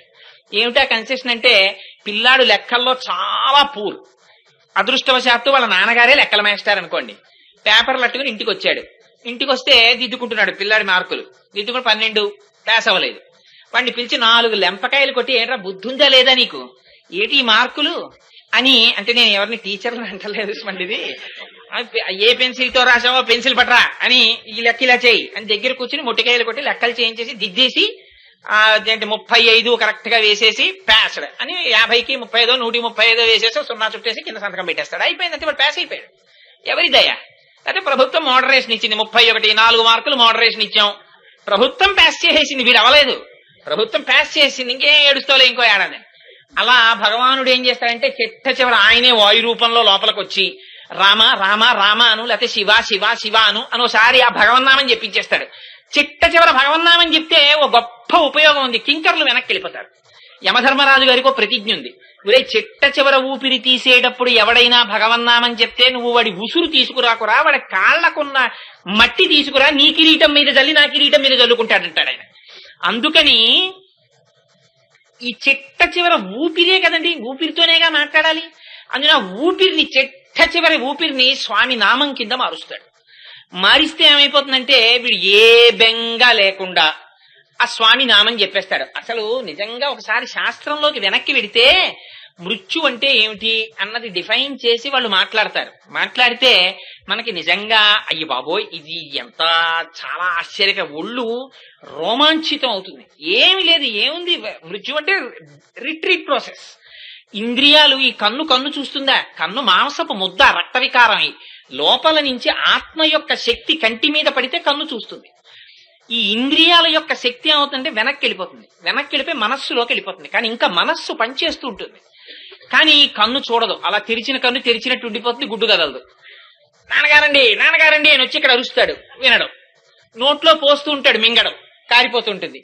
వెంటనే అప్పుడు ఒక దిక్కుమాలిన శాస్త్రం ఒకటి వస్తుంది మన వాళ్ళకి. అప్పుడు వస్తారు ఖచ్చితంగా, మంచం మీద పోకూడదు, దింపే బయట పెట్టు అంటారు. అనేటప్పటికీ అది మిగిలిన వాళ్ళకి అదొక పెద్ద నియమం ఏడవాలని. అందుకని వెంటనే పాపం వాళ్ళ శక్తి వంచన లేకుండా ప్రారంభం చేస్తారు పాపం. కానీ వీడు మనోస్థాయిలో ఉంటాడు ఇంకాను, అందుకని మనస్సు గ్రహిస్తూ ఉంటుంది. అప్పుడు వీడిని దింపేస్తుంటారు. అప్పుడు చూడండి వాడి బాధ ఉంటుంది. ఒక పక్క పాశం వేసి లాగుతుంటారు, ఒక పక్క వీళ్ళు బయటెట్టేస్తుంటారు. చిట్ట చివర ఆత్మలోకి వెళ్ళిపోతాడు, జీవుడిలోకి వెళ్ళి ఇప్పటి వరకు అవిద్యా స్వరూపంగా ఎలా ఉన్నాడో అలా జీవుడిలోకి వెళ్ళి జీవుడు ఆత్మలోకి వెళ్తే సీక్రెట్ డోర్ ఆయనకొక్కడికే తెలుసు. ఆయన వెళ్ళిపోయే ముందు వీడు చేసిన పాపపుణ్యాలు ఆయనకి తెలిసి ఇక్కడ చిత్రంగా కూర్చుని గుప్తంగా రాశాడు. ఇన్నాళ్ళు పరమేశ్వరుడు ఇచ్చిన జీవితాన్ని ఏ దిక్కుమాలిన సబ్జెక్టులకి వేస్ట్ చేశావో ఆ దిక్కుమాలిన సబ్జెక్టుల యొక్క ఫలితాన్ని బట్టి ఆ డోర్ ఓపెన్ చేస్తాడు. 101 డోర్స్ ఉంటాయి. ఎటు వెళ్ళిపోతాడో తెలియదు. ఆ డోర్లోంచి వెళ్ళిపోతాడు. వెళ్ళిపోతే మళ్ళీ దానికి కావలసిన ఉపాధినిచ్చి మళ్ళీ పంపిస్తారు. అంతే మరణం అంటే. ఇది భగవంతుని యందు నమ్మకం పెట్టుకుని పూనికతో ఉన్నవాడికి ఆయన నిర్భయంగా ఆయన నామం చెప్పిస్తాడు. ఆయన పాదాల్లోకి తీసుకెడతాడు. ఆ మనస్సుకి అలవాటైపోయింది. అందుకే వేలు తలుపులో పడ్డా, లేకపోతే గభాలన కాలు మీద పత్రం పడ్డా, అబ్బా నారాయణ అనో లేకపోతే శంకర అనో లేకపోతే శివ అనో అండం అలవాటైతే ఆ క్షణంలో కూడా అదే వస్తుంది. అయితే అదంత తేలిక మాత్రం కాదు. ఎంతో ప్రయత్నం ఉండాలి. ఇక్కడ ఎక్సర్సైజ్ ఉండాలి. ఆ ఎక్సర్సైజు ఎప్పటి నుంచో మొదలైపోవాలి. అది ఎప్పుడో మా రిటైర్మెంట్ తర్వాతేనండి ఎక్సర్సైజ్ అంటే. రిమెంబర్ 101 డోర్లు ఉన్నాయి. అందుకని వెంటనే ఆ డోర్ తెరుచుకోదు.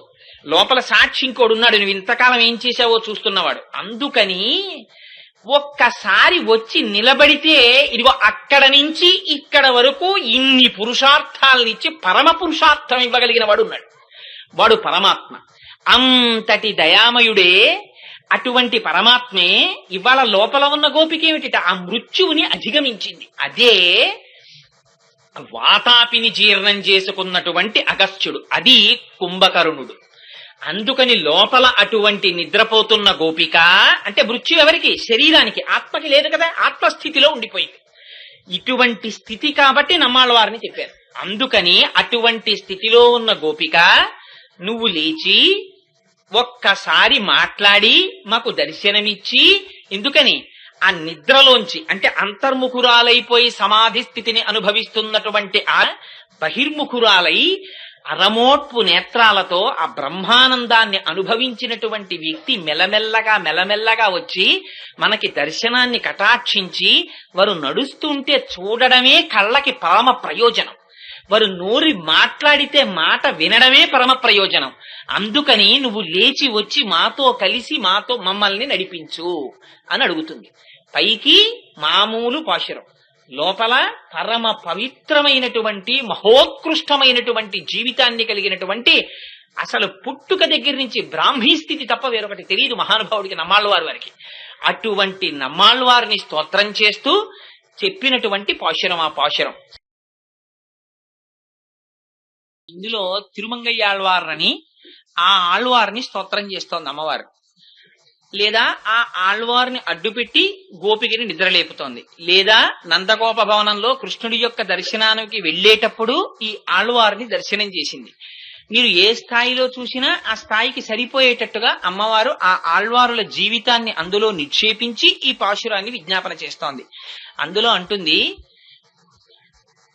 మంచి లేగ దూడలు కలిగినటువంటి ఆవులు లేగ దూడలు కలిగి ఉన్నప్పటికీ లేగ వయస్సులో ఉన్నటువంటి ఆవులు, అటువంటి ఆవుల యొక్క పాలు పితకడములో చాలా నైపుణ్యము కలిగినటువంటి వారు, శత్రువులను పరిమార్చగలిగినటువంటి బలము కలిగినటువంటి వారు, అది కాక శుద్ధమైనటువంటి స్వభావము కలిగినటువంటి వారు, అటువంటి గోపబాలుర యొక్క వంశములో జన్మించినటువంటి ఓ బంగారు తీగ, నీ పుట్టలో ఉన్నటువంటి పడగ విప్పిన పాము ఎలా ఉంటుందో అటువంటి నితంబ ప్రదేశము కలిగినటువంటి దానా, నెమలి యొక్క పింఛము వంటి కేశ సౌందర్యము కలిగినటువంటి దానా, నువ్వు ఆ తలుపు తెరిచి నీ కాంతిని ప్రసరించి బయటికి వచ్చి మాతో కూడు. నీ దేహబంధువులు, సఖులు, స్నేహితులు అందరూ బయట నిలబడి నీ కోసమే వేచి ఉన్నారు, వచ్చి మాతో కలు అని ఈ పాశురంలో విజ్ఞాపన చేస్తుంది. ఈ పాశురం లోపల చెప్పేటటువంటి ఆళ్వార్ తిరుమంగయ్యాళ్వారు. తిరుమంగయ్యాళ్వారు ఆయనది కూడా చాలా ఆశ్చర్యకరమైనటువంటి జన్మ. ఆయనకి నీలుడు అని పేరు మొదట్లో. ఆయన విశేషమైనటువంటి భుజబలం కలిగినటువంటి వారు. మిలేచ్ఛ వంశంలో జన్మించారు ఆయన. సరే, ఆశ్చర్యం ఏమిటంటే ఆ ఊరి రాజుగారు ఈయన యొక్క భుజబల పరాక్రమములను చూసి ఈయన్ని సామంత రాజుగా నియమించుకున్నారు. సరే, కొంతకాలం రాజ్యం చేస్తున్నారు. జరుగుతూ ఉండగా ఒకనాడు ఆ ఊళ్ళో ఒక ఆశ్చర్యకరమైన సంఘటన జరిగింది. వైద్యుడని పేరు కలిగినటువంటి ఒక వ్యక్తి వెడుతూ ఉండగా అప్సరసలు కొంతమంది వచ్చారు. ఆ అప్సరసలలో కొందరు ఏం చేశారంటే హిమాలయ పర్వత సానువుల మీద ఉన్నటువంటి తపస్సు చేసుకుంటున్న కపిల మహర్షి యొక్క స్వరూపాన్ని చూసి ఆయన పట్ల అమర్యాదగా ప్రవర్తించారు. ఆ కపిల మహర్షి ఆగ్రహించి అందులో ఒక అప్సరసకి శాపం ఇచ్చారు. నువ్వు అప్సరసవైనప్పటికీ భూలోకంలో ఒక మ్లేచ్ఛునకు భార్య వగుదువుగాక అని. అందుచేత ఆవిడ ఏం చేసిందంటే మిగిలిన అప్సరసలు ఊర్ధ్వలోకాలకు వెళ్ళిపోయారు. ఆవిడ మాత్రం చేతిలో ఒక తెల్లని కలువ పువ్వు పట్టుకుని నిలబడిపోయింది. తెల్లని కలువ పువ్వు చేత పట్టుకు నిలబడిపోయినటువంటి కాంత కనుక ఆవిడికి కుముదవల్లి అని పేరు వచ్చింది. ఈ కుముదవల్లిని ఒక వైద్యుడు చూశాడు. చూసి తన కుమార్తెగా భావించి ఇంటికి తీసుకెళ్లి పెంచాడు. ఆవిడికి యుక్త వయస్సు వచ్చింది. అపారమైనటువంటి అందచందాలు.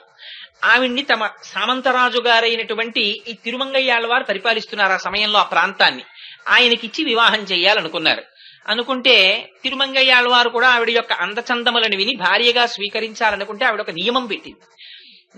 నేను భార్యగా వెళ్ళాలి అంటే ఆయన విష్ణు భక్తుడు కావాలి. అయి శంఖచక్రములను ఆ తప్తము చేయబడినటువంటి ముద్రలు తన భుజముల మీద తీసుకోవాలి. అలా తీసుకుంటే నేను ఆయనకి భార్యనవుతానండి. తిరుమంగయ్యాళ్వార్ అప్పటి వరకు పరమశైవుడు.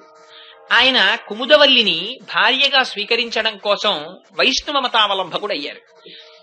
తిరుపతి వెళ్లి ప్రత్యేకంగా వైష్ణవ మత స్వీకారం చేశారు.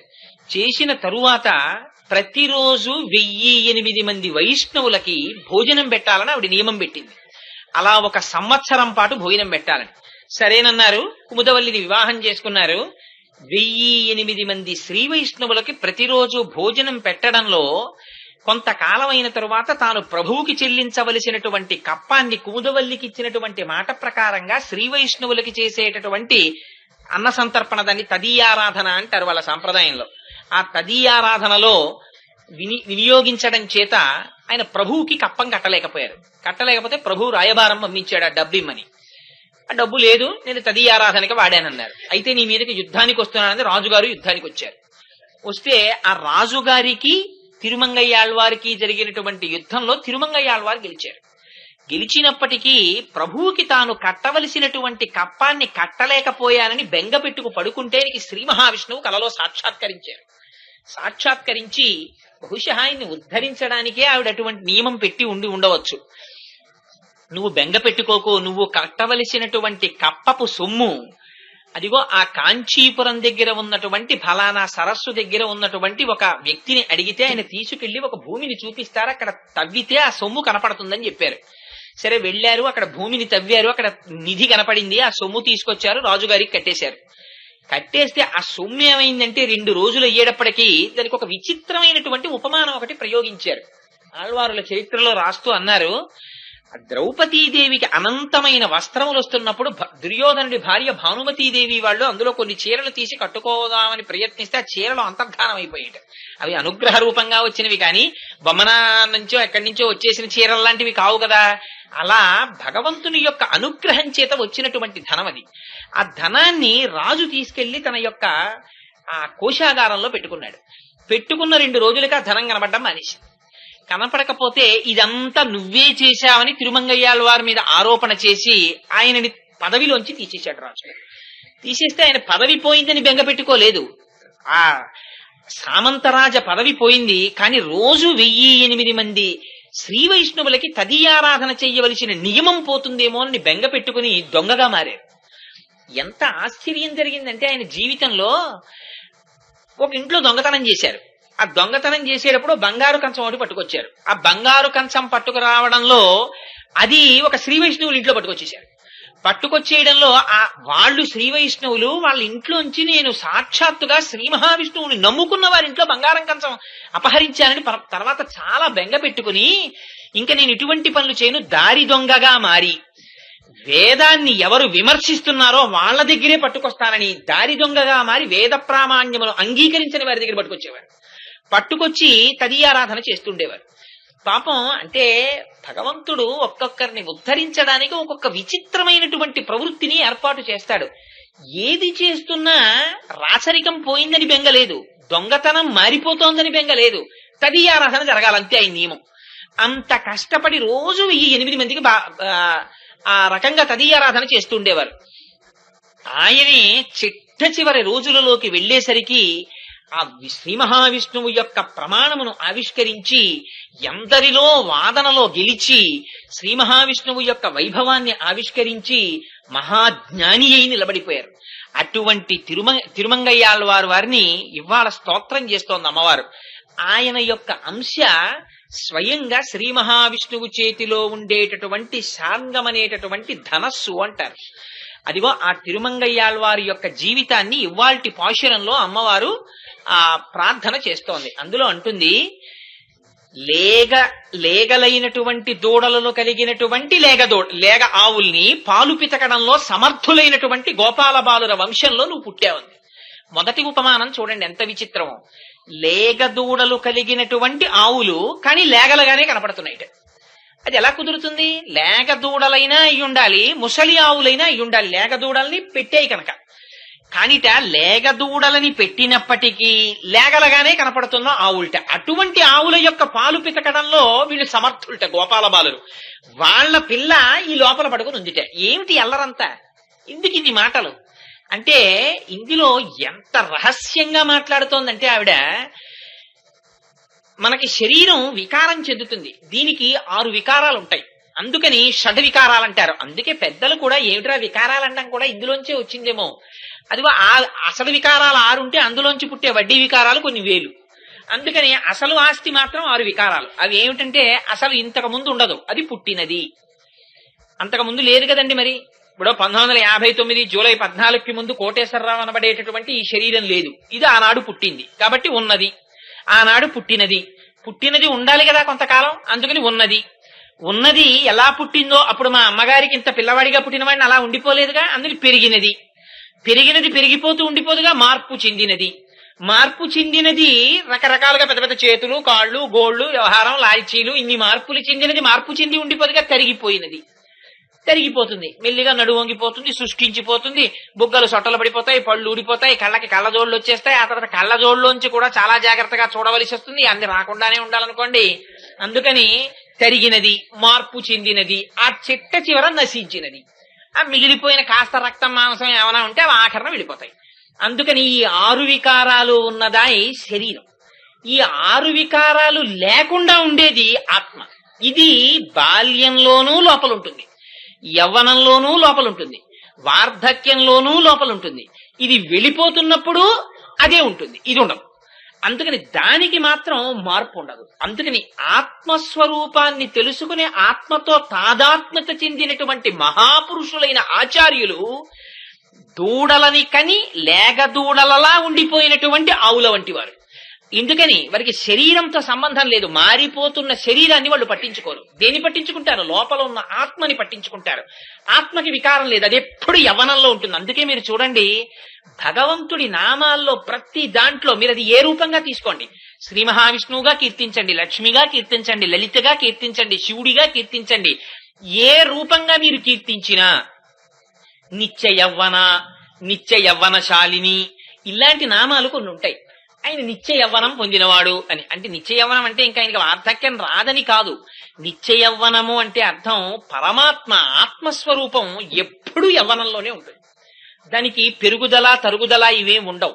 శరీరానికి పెరుగుదల తరుగుదల ఉంటాయి. అదిగో అటువంటి ఆత్మస్వరూపాన్ని తెలుసుకున్నటువంటి మహాపురుషులైన వాళ్ళు ఎవరున్నారో అవి ఆవులు. అటువంటి ఆవుల దగ్గర పాలు పితకడం బాగా తెలుసున్న వాళ్ళు, వాళ్ళ పిల్ల ఈ లోపల పడుకున్న అమ్మాయి. ఏమిటి అటువంటి ఆవుల పాలు పితకడం ఏమిటి అంటే, అటువంటి మహాపురుషులు నోరు విప్పి మాట్లాడుతున్నప్పుడు అటువంటి మాటలు వారి నోటి వెంట వస్తున్నవి ఏమాత్రమైనా యామరపాటు వహిస్తే ఒక్క మాట జారిపోయినా జీవితంలో పెద్ద ప్రయోజనం పోయినట్టేనని అత్యంత ఆసక్తితో ఉత్కంఠతో అటువంటి గురువుల దగ్గర సమాశ్రయణం చేసి వినడంలో చాలా నిష్ఠ కలిగినటువంటి శిష్యుల యొక్క వంశంలో జన్మించింది లోపల ఉన్నటువంటి గోపకాంత. అంటే ఎంతగా గురు సమాశ్రయణం చేసిందో చూడండి. అదే ఆవుల పాలు పితుకుట అంటే వేదముల చేత ప్రతిపాదింపబడినటువంటి భగవత్ సంబంధమైన రూప గుణ విభూతులతో కూడినటువంటి జ్ఞానమును సంతతము తాము అనుభవించేటటువంటి మహాపురుషులైనటువంటి వారి వంశంలో జన్మించినటువంటి పిల్ల. అంతేకాదుట వాళ్ళు శత్రువుల్ని ఓడిస్తారట. ఏ శత్రువుల్ని? వాళ్ళ శత్రువుల్ని అనేమనలేదు పాశురంలో. మరి ఎవరి శత్రువుల్ని ఓడిస్తారు వాళ్ళు అంటే, మహాపురుషులైనటువంటి వాళ్ళకి శత్రువులు ఎవరుంటారు? మహాపురుషులకి శత్రుభావన ఎవరు పెట్టుకుంటారంటే, భగవంతుడు లేడు, భగవంతుడు కాడు అన్న మాటలు ఎవరు మాట్లాడతారో అదిగో అటువంటి వారే శత్రుభావనతో ఉంటారు. అందుకని భగవంతునికి విరోధులు ఎవరుంటారో వాళ్లే వీళ్ళకి విరోధులు.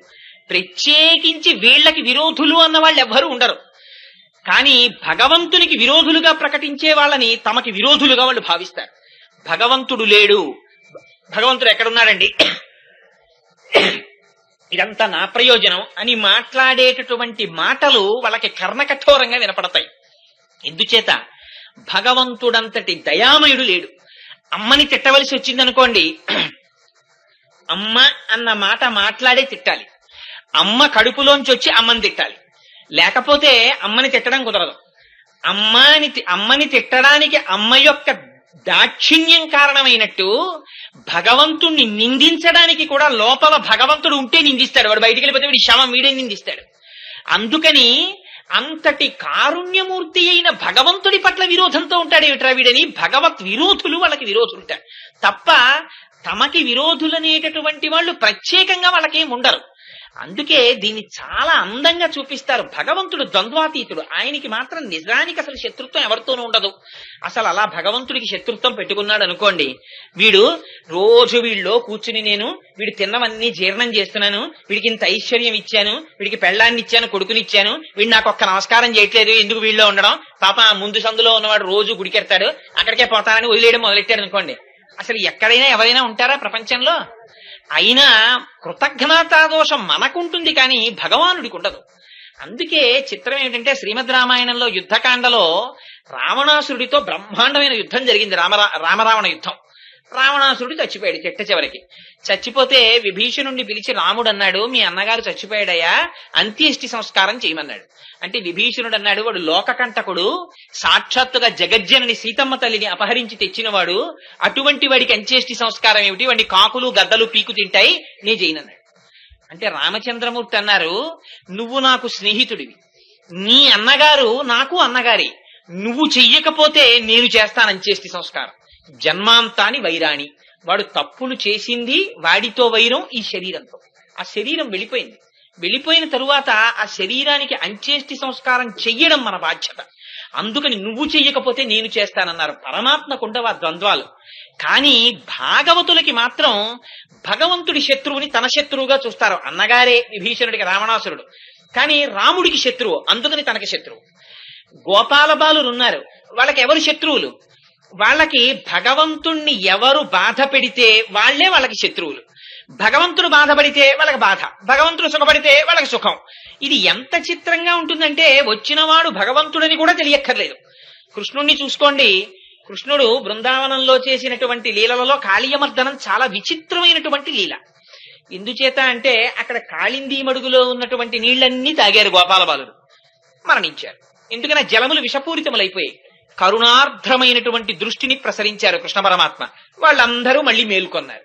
లేచిన తరువాత, అయ్యో తెలియక ఈ పిల్లలందరూ నీళ్లు తాగుతూ ఉంటారు, వీళ్ళు మళ్లీ మళ్లీ మరణిస్తారేమో, వీళ్ళకి శత్రువు కాళీయుడు కనుక ఆయన్ని నేను మర్దించాలనుకున్నారు, లేకపోతే పరమాత్మకి శత్రుత్వమే ఉంది అని వెంటనే అక్కడ ఉన్నటువంటి ఓ చెట్టు ఎక్కారు, పొన్న చెట్టు ఎక్కి కటిచేలంబు బిగించి పింఛమున చక్కం కొప్పు బంధించి దోస్తట సంస్పాటనమాచరించి చరణద్వంద్వంబు గీలించి తత్కుట శాఖాగ్రము మీద నుండి ఉరికెన్ గోపాల సింహంబు దిక్తటముల్ మ్రోయ హృదంబులో గుబగుబద్వానంబను నంబుగన్. ఆయన దూకితే కాళీయుడు ఊరుకుంటాడా? ఆయన పెద్ద చప్పుడు చేస్తూ పైకొచ్చాడు, ఎవడ్రా నా మడుగులో దూకినవాడని. ఆయన్ని 101 పడగలతో కాట్లు వేస్తున్నాడు. వేస్తుంటే అశుభాలు కనపడ్డాయి, అపశకునాలు కనపడ్డాయి అక్కడ బృందావనంలో. గోపకాంతలు గోపబాలురు అందరూ పరిగెత్తుకొచ్చారు. కృష్ణుడు నిజంగా కాళీయుణ్ణి సంహరించలేడా? ఆయన మూర్ఛపోయిన వారిలాగా, ఆ పాము తోక చేత చుట్టబడిన వారిలాగా, 101 పడగలతో కరవబడుతున్న వారిలాగా, అచేతనంగా పడిపోయిన వారిలాగా కనపడ్డారు. కనపడితే ఒడ్డుకొచ్చిన గోపకాంతలు గోపబాలురు ఏమంటారో విన్నారాయన. వాళ్ళందరూ అన్నారు, పన్నగము మమ్ము కరవక నిన్నేటికి కరచ కుర్ర నిమ్మి కలిగి నీవుండిన మము రక్షింతువు నిన్ను రక్షింప మేము నేరము తండ్రి అన్నారు. ఈ పాము నిన్నెందుకు కరిచింది కృష్ణ? మమ్మల్ని కరిచేస్తే పోయేది. నువ్వుంటే మమ్మల్ని రక్షిస్తావు, మేముండి నిన్ను రక్షించలేం. అందుకని నువ్వు లేనప్పుడు మేము ఉండడం ఎందుకు, మేము చచ్చిపోతాం అని దూకేస్తున్నారు యమునలోకి. దూకేస్తుంటే అప్పుడు కృష్ణుడు పైకి లేచాడు. ఇది కావలసింది. మనకి ఎలా ఉంటుందంటే, మన వరకు వస్తే కదా, మనం బానే ఉన్నాం కదా, భగవంతుడికి ఏమైనా వస్తే మనకేమిటి, ఆయన శక్తివంతుడు, ఆయన చూసుకోవడం ఏమిటి అనుకుంటాం. కానీ అపారమైనటువంటి భక్తి ఉన్న వాళ్ళ పరిస్థితి, భగవంతుడి శత్రువు వాళ్ళకి శత్రువు. ఎందుకని కాళీయుడు కృష్ణుణ్ణి మట్టు పెట్టడానికి ప్రయత్నిస్తున్నాడు, అందుకని కాళీయుడు వాళ్ళకి శత్రువు. తప్పించి కాళీయుడికి వీళ్ళకి ప్రత్యక్ష వైరం ఏం లేదు. కృష్ణుడు లేకపోతే తాముండరు, అందుకని నీటిలో దూకేస్తున్నారు. వెంటనే ఆయన ఎగిరి పడగల మీదకి ఎక్కారు. వెసదామోదరు పాఠఘాతనకతుల్వేవేల చందంబులన్ ప్రసభాటోపముజూప పాపపణ భృచ్చటా మండలం వసహంబై పగిలిన్ మణుల్ చెదరగా నాస్యంబులన్ శోణితం బెసగన్ దంష్టలు నుగ్గుగా గరళవక్తి జ్వాలికల్ వెల్వడన్. ఆ తోక పట్టుకుని ఆ 101 పడగల మీద తాండవం చేస్తే పడగలు బద్దలైపోయి లోపలున్న మణులు చెల్లా చెదరైపోయి దాని నోటి వెంట రక్తం కక్కుకుంది. అంత తాండవం చేస్తే చూడండి ఎంత చిత్రం. ఆయన భార్యలు వచ్చారు. పరమాత్మ స్థితి ఎలా ఉంటుందో చూడండి. చంపేయగలరా పావుని? వాళ్ళు వచ్చి అన్నారు, ఎంత గొప్ప మాట మాటే. నిజంగా నేర్చుకోవాలి మనం కాళీయమర్దనంలోంచి ఎన్ని రహస్యాలు. వాళ్ళు భర్తని వెనకేసుకురాలేదు. వాళ్ళన్నారు, క్రూరుండి ఇతడు మంచివాడనచు చెప్పన్ రాము, కానీ నువ్వు ఇవాళ ఇటువంటి వాడికి ఆయన పడగల మీదకెక్కి నీ పాదములు పెట్టి నాట్యం చేశావు. ఈ పాదముల యొక్క తాండవం ఎవ్వరికి దక్కలేదు. ఎంత గొప్ప పాదాలంటే స్వామి, సామాన్యమైనటువంటి పాదాలేం కాదవి. బహుకాలంబు తపించి వ్రతములు పాటించి సేవించి నీ మహనీయోజ్వల పాదరేణు కన్న సంస్పర్శాధికారంబు శ్రీ మహిళారత్నము తొల్లి కాంచనిది నేమం వేమియున్ లేక ఈయహి నీ పాదయుగ హతింపడచనేడ అత్యద్భుతం ఈశ్వర. లక్ష్మీదేవి కొన్ని లక్షల సంవత్సరాలు తపస్సు చేస్తే నీ పాదములకున్నటువంటి ఒక పాద పరాగ కణాన్ని ముట్టుకునేటటువంటి అర్హత పొందింది. అలాంటిది ఇవాళ నీ పాదాలు తాండవం చేస్తున్న ఈయన పడగల మీద. ఎంత అదృష్టవంతుడయ్యామా ఆయన. పైగా క్రూరుండి ఇతడు మంచివాడనచు చెప్పన్ రాము దుశ్శీలుండు. అవును, అయినా మేము వైదవ్య దుష్టాలంకారము పొందనోడెదము అనాథానాథ పాలింపవే అన్నారు. స్వామి, నీకు అనాథలకి నాథుడని పేరు. నువ్వు మా ఆయన మంచివాడని మేము చెప్పట్లేదు, వాడు పరమ దుర్మార్గుడు. అయినా వాడి పడగల మీదకెక్కి నువ్వు ఇలాగే నాట్యం ఆడితే చచ్చిపోతాడు. చచ్చిపోయాడు అనుకో, మా పసుపు కుంకాలు పోతాయి. మేము పసుపు కుంకాలు పోతే మేము అనాథలం అయిపోతాం. మేము అనాథలం అయిపోతే నీకు అనాథనాథుడని పేరు. అనాథనాథుడు అనాథల్ని చెయ్యొచ్చా? అనాథల్ని కాపాడాలి, కానీ నీకు ఆ పేరుంది కాబట్టి మమ్మల్ని రక్షించాలి. ఎంత గడుసుతనమో చూడండి. అంటే ఆయన అన్నాడు, మీరు ఇలా అడిగారు కదా, అందుకని అక్కడ గోపాల బాలురు రక్షింపబడాలి, ఇక్కడ మీరు రక్షింపబడాలి. పరమాత్మకి ప్రీతి కలిగింది ఆ పాము యందు. బయటికి వచ్చాక ఆయన అన్నారు, అబ్బాయి నువ్వు ఇంకెక్కడి నుంచి ఇక్కడ ఉండద్దాయా, నువ్వు అదిగో యమునా నదిలోకి వెళ్ళిపోయి అక్కడ ఉండన్నారు. అంటే వెళ్ళిపోయింది ఆ పాము. బయటికి వచ్చాక గోపాల బాలురు ఎవ్వరు అదేమిటి కృష్ణ, దాన్ని చంపి అవతల పారైపోయావా, ఎందుకు మళ్ళీ వదిలిపెట్టావు అని అనలేదు. పరమాత్మకి ప్రీతి పుడితే వాళ్ళకి ప్రీతి, పరమాత్మకి శత్రుత్వం పుడితే వాళ్ళకి శత్రుత్వం. కృష్ణ పరమాత్మ ఆడుకుంటే వాళ్ళు ఆడుకుంటారు, కృష్ణుడు తింటే వాళ్ళు తింటారు. అసలు కృష్ణుడు తినడం కూడా కాదండి విచిత్రం, కృష్ణుడు తినమంటే తింటారు గోపాల బాలురు. అది విచిత్రం, వాళ్ళకున్న గొప్ప భక్తినిష్ట అది. వాళ్ళు పాపం చిక్కాలు తెచ్చుకునేవారు, తినేవారు కూడా కాదు, ఆడుకుంటూ ఉండేవారు కృష్ణుడితో కలిసి. కృష్ణుడితో ఆడుకుంటే చాలు వాళ్ళ కడుపు నిండిపోయేది. కృష్ణుడే పిలిచేవాడు, అయ్యయ్యో ఎండం రగ్గితి రాకటం బడితిరింకేలా విలంబింపగా రెండో బాలకులార చల్దికుడువన్ రమ్యస్థలం బిక్కడి దండంబై లేగలు నీరు త్రావి ఇరమందం పచికల్ మేయుచున్ దండంబై విహరించుచుండ నమంద ప్రీతి భక్షింతమే. రండి రండి ఎండకి. భగవంతునికి శత్రువులు వాళ్ళకి శత్రువులు, భగవంతునికి మిత్రులు వాళ్ళకి మిత్రులు. అంతేకాని వాళ్ళకి శత్రువులు వాళ్ళకి మిత్రులు ఉండరు.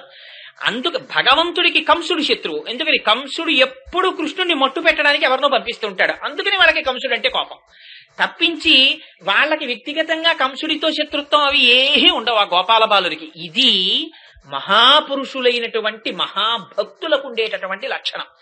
భగవంతుడితోడిదే జీవనంగా పెట్టుకున్నవారు. అందుకని ఆవుల పాలు పితకగలిగిన వారు, అనేక మంది శత్రువులను నిగ్రహించగలిగినటువంటి వారు, పరిశుద్ధమైన మనస్సున్నవారు.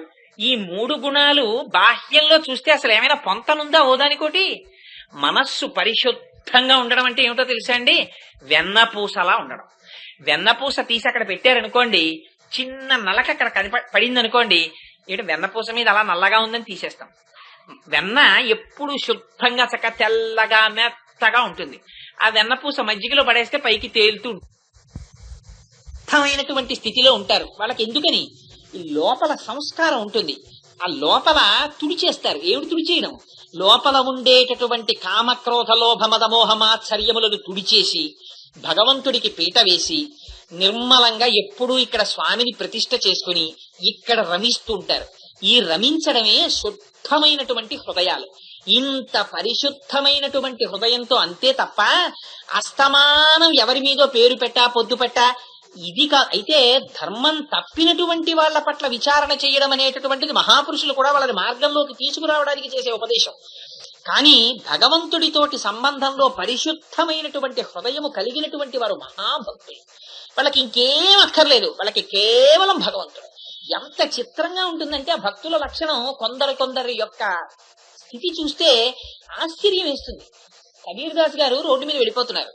ఎవరో ఒక ఆవిడ అరుగు మీద కూర్చుని జొన్నలు తిప్పుకుంటోంది. తిరగల్లో తిప్పుకుంటుంటే ఆ తిరగలు చూసి ఏడుపు మొదలెట్టారు. ఏడుపు మొదలెడితే అలా వెళ్ళిపోతున్నారు ఒక ఆయన సన్యాసి. ఎందుకయ్యా అటు చూస్తున్నావు ఎందుకని అడిగారు. ఎందరో వెళ్ళిపోతున్నారు. రోడ్డు వెంట ఆవిడ జొన్నలు తిప్పుకుంటూ ఆవిడ కూర్చుంది. ఆ రోడ్డు మీద ఈవిడ జొన్నలు తిప్పుకుంటోంది అనుకుంటూ వెళ్ళిపోతున్నారు. ఒక్క కబీర్ దాస్ గారే ఏడిచారు. ఏడిస్తే వెనక నుంచి వస్తున్నాయని అడిగాడు. ఎందుకయ్యా ఏడుస్తున్నావు అని అడిగాడు. స్వామి చూశారా, పైన రాయి కింద రాయి, ఆ మధ్యలో కన్నంలోంచి పోసేస్తోంది జొన్నల్ని. ఒక గురుజు ఒక దాన్ని కర్రను దాన్ని ఆధారం చేసుకుని తిప్పేస్తోంది. ఆ రెండింటి మధ్యలో పడిపోయి జొన్నలన్నీ పిండైపోతున్నాయి. మనందరి జీవితాలు అంతే కదా స్వామి. పైన ఈ కాలం అనేటటువంటిది ఒకటి తిరిగిపోతూ ఉండడంలో చేసుకున్నటువంటి కర్మలు ఆ వాటి యొక్క ఫలితములు అని రెండింటి మధ్యలో పడి నలిగిపోతున్నాం. ఈ కాలము నిర్దాక్షిణ్యంగా నలిపేస్తోంది. ఇలా ఎన్ని జన్మల్లో నలిగిపోయామో. ఆ జొన్నల్ని చూస్తే బాబోయ్ నా జీవితం అంతే కదా అని ఏడుపు వస్తోందన్నారు. అని ఏడుస్తున్నానంటే వెనక నుంచి వచ్చినటువంటి సన్యాసి అన్నారు, జొన్నల్ని చూసి ఏడవకు, ఒక్క విషయం తెలుసుకో. చూడు, ఆ తిరగలిలో పడిన అన్ని జొన్నలు పిండైపోతున్నాయి.